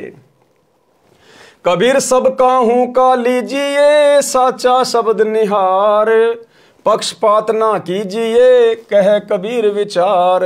अब आगे देखो, 2 लाइनों में परमात्मा ने बिल्कुल क्लियर कर दिया। 650 साल पहले धर्मदास जी से लिखवा दिया कि कलयुग की पिछली पीढ़ी में कबीर किस नाम से आएगा। कबीर राम कबीरा एक है दूजा कबू ना होए। कबीर राम कबीरा एक है। अब सांसारिक दृष्टि में तो दुनिया ये समझेगी कि जो दशरथ पुत्र राम है उसके बारे में कहा गया है कि राम कबीरा एक है। लेकिन आध्यात्मिक दृष्टि से हमने क्या समझना है, राम यानी रामपाल। राम कबीरा एक है क्योंकि मालिक को पता था कलयुग की पिछली पीढ़ी में जब मैं रामपाल दास के नाम से जाऊंगा, 8 सितंबर 1951 को गांव धनाना में जाके प्रकट होऊंगा, लीला करूंगा, ये काल इतनी आसानी से मेरे भक्तों को मुझे परमात्मा नहीं मानने देगा। उस दाढ़ी मूंछ वाली फोटो के पीछे लगा देगा भक्तों को, जैसे पहले राम और श्री कृष्ण की फोटो के पीछे लगा रखा था। तो मालिक को मालूम था, इसलिए परमात्मा ने संकेतों में धर्मदास जी से लिखवा दिया कबीर राम कबीरा एक है कि कलयुग की पिछली पीढ़ी वाले भक्तों रामपाल, राम यानी रामपाल और कबीर दोनों एक ही हैं। और एक छोटा सा सत्संग गुरुदेव का हिसार जेल से आया हुआ विशेष संदेश नंबर 75। क्या कह रहे हैं गुरुदेव कि 650 साल पहले वो परमात्मा गरीबदास जी के पास में आए और भाई आज तुम्हारे सामने प्रकट है, पहचान सको तो पहचान लो। तो गरीबदास जी के सामने कौन आए थे, गरीबदास जी के समय कौन प्रकट हुआ था, यही कबीर जिंदा महात्मा के रूप में। और गुरुदेव कह रहे हैं भाई अब तुम्हारे सामने प्रत्यक्ष है, प्रकट है, पहचान सको तो पहचान लो। अब इससे ज्यादा खुल के गुरुदेव और क्या बोलेंगे कि भाई गरीबदास जी का गुरु वो जिंदा बाबा, मैं तुम्हारा गुरु सतगुरु रामपाल जी ही हूं। इसीलिए तो गरीबदास जी ने कहा था कि सतगुरु दिल्ली मंडल आईसी सूती धरनी सूम जगाईसी। कौन सतगुरु? गरीबदास जी अपने सतगुरु के लिए कह रहे हैं कि जो जिंदा बाबा मुझे सतगुरु के रूप में आके मिला था वही आगे चलकर दिल्ली मंडल में आएगा गांव धनाना में कि सतगुरु दिल्ली मंडल आईसी सूती धरनी सूम जगाईसी। और यहां गुरुदेव ने इस ऑडियो में स्पष्ट कर दिया कि उत्तर दक्षिण पूर्व पश्चिम क्यों फिरदा दाने दाने नो सर्व कला सतगुरु साहिब की हरि आए हरियाणे नु। कि भाई वो गरीबदास जी के समय प्रत्यक्ष प्रकट था और भाई अब तुम्हारे सामने प्रत्यक्ष आया हुआ है, प्रकट है, पहचान सको तो पहचान लो। यानी गुरुदेव ने साबित कर दिया कि तुम्हारा गुरु ही वो कबीर है जो गरीबदास जी को मिला था। सुनिए तो क्या बताते हैं, उत्तर दक्षिण पूर्व पश्चिम फिरता दाने दाने लो और सर्व कला सतगुरु साहिब की हरि आए हरियाणे। गरीबदास जी के समय आए तेरी बारे भाई प्रगट सामने था रे, पहचाने जात पहचान लियो। गरीबदास जी के समय आए तेरी बारे भाई प्रगट सामने था रे, पहचाने जात पहचान लियो। गरीबदास जी के समय आए तेरी बारे भाई प्रगट सामने था रे, पहचाने जात पहचान लियो। तो भाई और बहनों अब ये वाणी हमने अपने तरीके से समझनी है। एक सिक्के के 2 पहलू होते हैं। परमात्मा एक तीर से अनेकों शिकार करते हैं, अनेकों शिकार। तो आप और हमें परमात्मा इस प्रकार से अपना शिकार बनाना चाहते हैं कि मेरे बच्चे मुझे पहचान लें। कबीर राम कबीरा एक है दूजा कबू न होए। कि अगर कोई दाढ़ी मूंछ वाली उस फोटो को ही कबीर जी मान रहा है तो वो तो वैसे भी नहीं है कबीर, वो तो मुर्दा फोटो है, तुम्हारे किसी काम की नहीं। फिर भी मान लो अगर तुम उसी को कबीर मान रहे हो तो कह रहे हैं राम यानी रामपाल और वो कबीर दाढ़ी मूंछ वाले फोटो, वो दोनों एक ही है। लेकिन तुम्हारे लिए काम का वो है जो वर्तमान में प्रकट है, जो जिंदा है, फोटो काम की नहीं है। कबीर रामपाल कबीरा एक है दूजा कबू न होए, अंतर टाटी कपट की ताते दिखे दोए। लेकिन तुम भक्तों के मन में दोष है, तुम अपने गुरु को परमात्मा मानने को तैयार नहीं हो, इसलिए तुम्हारे को दो दिखाई दे रहे हैं, अन्यथा सतगुरु रामपाल जी और कबीर जी एक ही हैं। अंदर टाटी कपट की ताते दिखे दोए। कबीर राम कबीरा एक है, कबीर रामपाल कबीरा एक है, कहन सुनन को दोए। दो करी सो जान ही सतगुरु मिला न होए। और जब तक कोई दो करके जानेगा अपने गुरु को और कबीर को, सतगुरु मिला न होए। अभी वो अपने सतगुरु से मिला नहीं है, अभी उसने अपना दिल अपने सतगुरु को दिया नहीं है, अभी वो काल प्रेरित है नाम लेकर भी, जो अपने गुरु को और कबीर जी को अलग अलग मान रहा है। कितना क्लियर कर दिया। कबीर राम कबीरा यानी रामपाल कबीरा एक है, कहन सुनन को दो कर सोई जान ही सतगुरु मिला न होए। अगर अब भी कलयुग की बिचली पीढ़ी में भी यदि कोई अपने गुरु के अलावा परमात्मा मान रहा है, तो कहते हैं अभी वो अपने सतगुरु से मिला नहीं है, अभी वो अपने सतगुरु पे पूर्णतया समर्पित नहीं है, इसलिए उसके मन में दोष है, उसके घट में काल बैठा हुआ है। एक छोटा सा सत्संग जिसमें गुरुदेव ने धर्मदास को समझाया कि धर्मदास, गुरु में और परमात्मा में जब तक कोई दो भाव समझेगा तब तक उसके घट में काल समाया रहेगा, काल। तो ये संगत अभी भी अपने गुरु को और कबीर जी को अलग अलग मानती है, इसलिए इनके घट में काल बैठा है, इनको अभी अपने गुरु में परमात्मा नजर नहीं आ रहा। छोटा सा सत्संग। नाम डोर गहो गए लो कह जाई, यम धर्म राय ते ही देख डराई। इस नाम की डोरी लेकर तुम चालो भाई, फिर धर्म राय लो काल इसको देख कर डर जाता है। ज्ञानी करोशस जाई जे ही जाई, तिनका तोरो जल ऊंचाई। जी विद तीन ने हम तुमको पाना, ये विद देहु सैदाना। हम तुम में अंतर नाही, जैसे तरंग माही समाही। हम तुमको जो दोय कर जाना, ता घट यम बस कर है थाना। अब बंदी छोड़े का बात में कितनी गहराई बता गे कि जिस प्रकार सतपुरुष ने बोला कि मैंने तेरे को नाम दिया, कबीर साहब अपने दो रोल कर रहे हैं, इसी प्रकार तू जाकर मृतलोक के जीवन दे दे। और फिर उन्होंने बता दिया कि तेरे में और मेरे में कोई दूसरी भाव समझेगा, यानी गुरु में और सतपुरुष में अगर कोई दूसरा भाव समझता है तो वो कहे उसके घट में फिर काल बैठ जाएगा आके। महाराज कहते हैं कबीर गुरु मानस कर जानते, वह नर कहिए अंध, और महा दुखी संसार में फिर आग गई यम के फंद। कबीर रामपाल कबीरा एक है, कहन सुनन को दो कर सोई जान ही सतगुरु मिला न होए। रामानंद जी ने सिकंदर को सीने से लगाया तथा उसके बाद हिंदू तथा मुसलमान को तथा सर्व जाति व धर्मों के व्यक्तियों को प्रभु के बच्चे जानकर प्यार देने लगे तथा अपने औपचारिक शिष्य वास्तव में परमेश्वर कबीर साहिब जी का धन्यवाद किया कि आपने मेरा अज्ञान पूर्ण रूप से दूर कर दिया। हम एक पिता प्रभु की संतान हैं, मुझे दृढ़ विश्वास हो गया। दिल्ली के बादशाह सिकंदर लोदी के साथ उनका धार्मिक गुरु शेख तकी भी बनारस गया था। वह रेस्ट हाउस यानी विश्राम गृह में ही रुका था, क्योंकि शेख तकी हिंदू संतों से बहुत ईर्ष्या करता था तथा उन्हें वह उनके शिष्यों को काफिर कहता था, इसलिए स्वामी रामानंद जी के आश्रम में जाने से इनकार कर दिया था। राजा सिकंदर लोदी के साथ स्वामी रामानंद जी के आश्रम में नहीं गया था।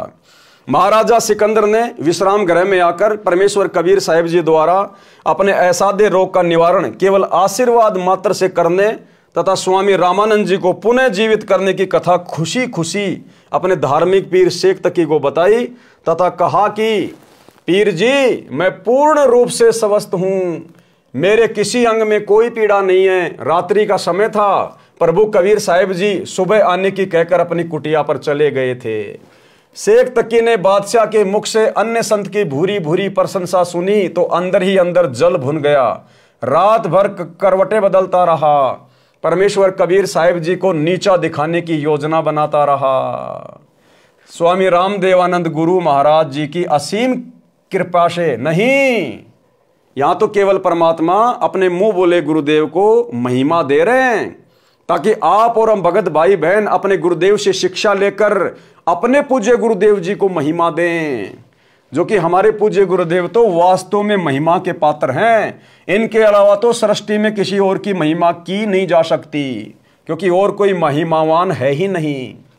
तो स्वामी सतगुरु रामपाल जी परमेश्वर जी की असीम कृपा से पारक के अंक का सरलार्थ, यानी गुरुदेव के द्वारा जो सरलार्थ किया गया है, उसके ऊपर ये वीडियो बनाने की श्रृंखला समाप्त हुई। सत साहेब यानी सतगुरु रामपाल जी परमात्मा, सत यानी अविनाशी, साहेब यानी परमात्मा, सतगुरु रामपाल जी यानी सत साहेब। तो भाई और बहनों, आज के वीडियो में केवल इतना ही। कल रात्रि 8 बजे सभी भाई बहन फिर से लाइव जुड़ेंगे। आगे के वीडियो में परमेश्वर ने आप और हमारे लिए क्या शिक्षा छुपा रखी है, कल रात्रि 8 बजे सभी भाई बहन लाइव जुड़िए। तब तक गुरुदेव भगवान आप और हम सभी को आज्ञा दे, इजाजत दे, आशीर्वाद दे। बंदी छोड़ सतगुरु रामपाल जी परमेश्वर जी की जय हो। भाई जो गुरु बचन पे डट गे, कट गे फंद 84 के, कट गे फंद 84 के, कट गे फंद 84 के। भाई जो गुरु बचन पे डट गे, कट गे फंद 84 के।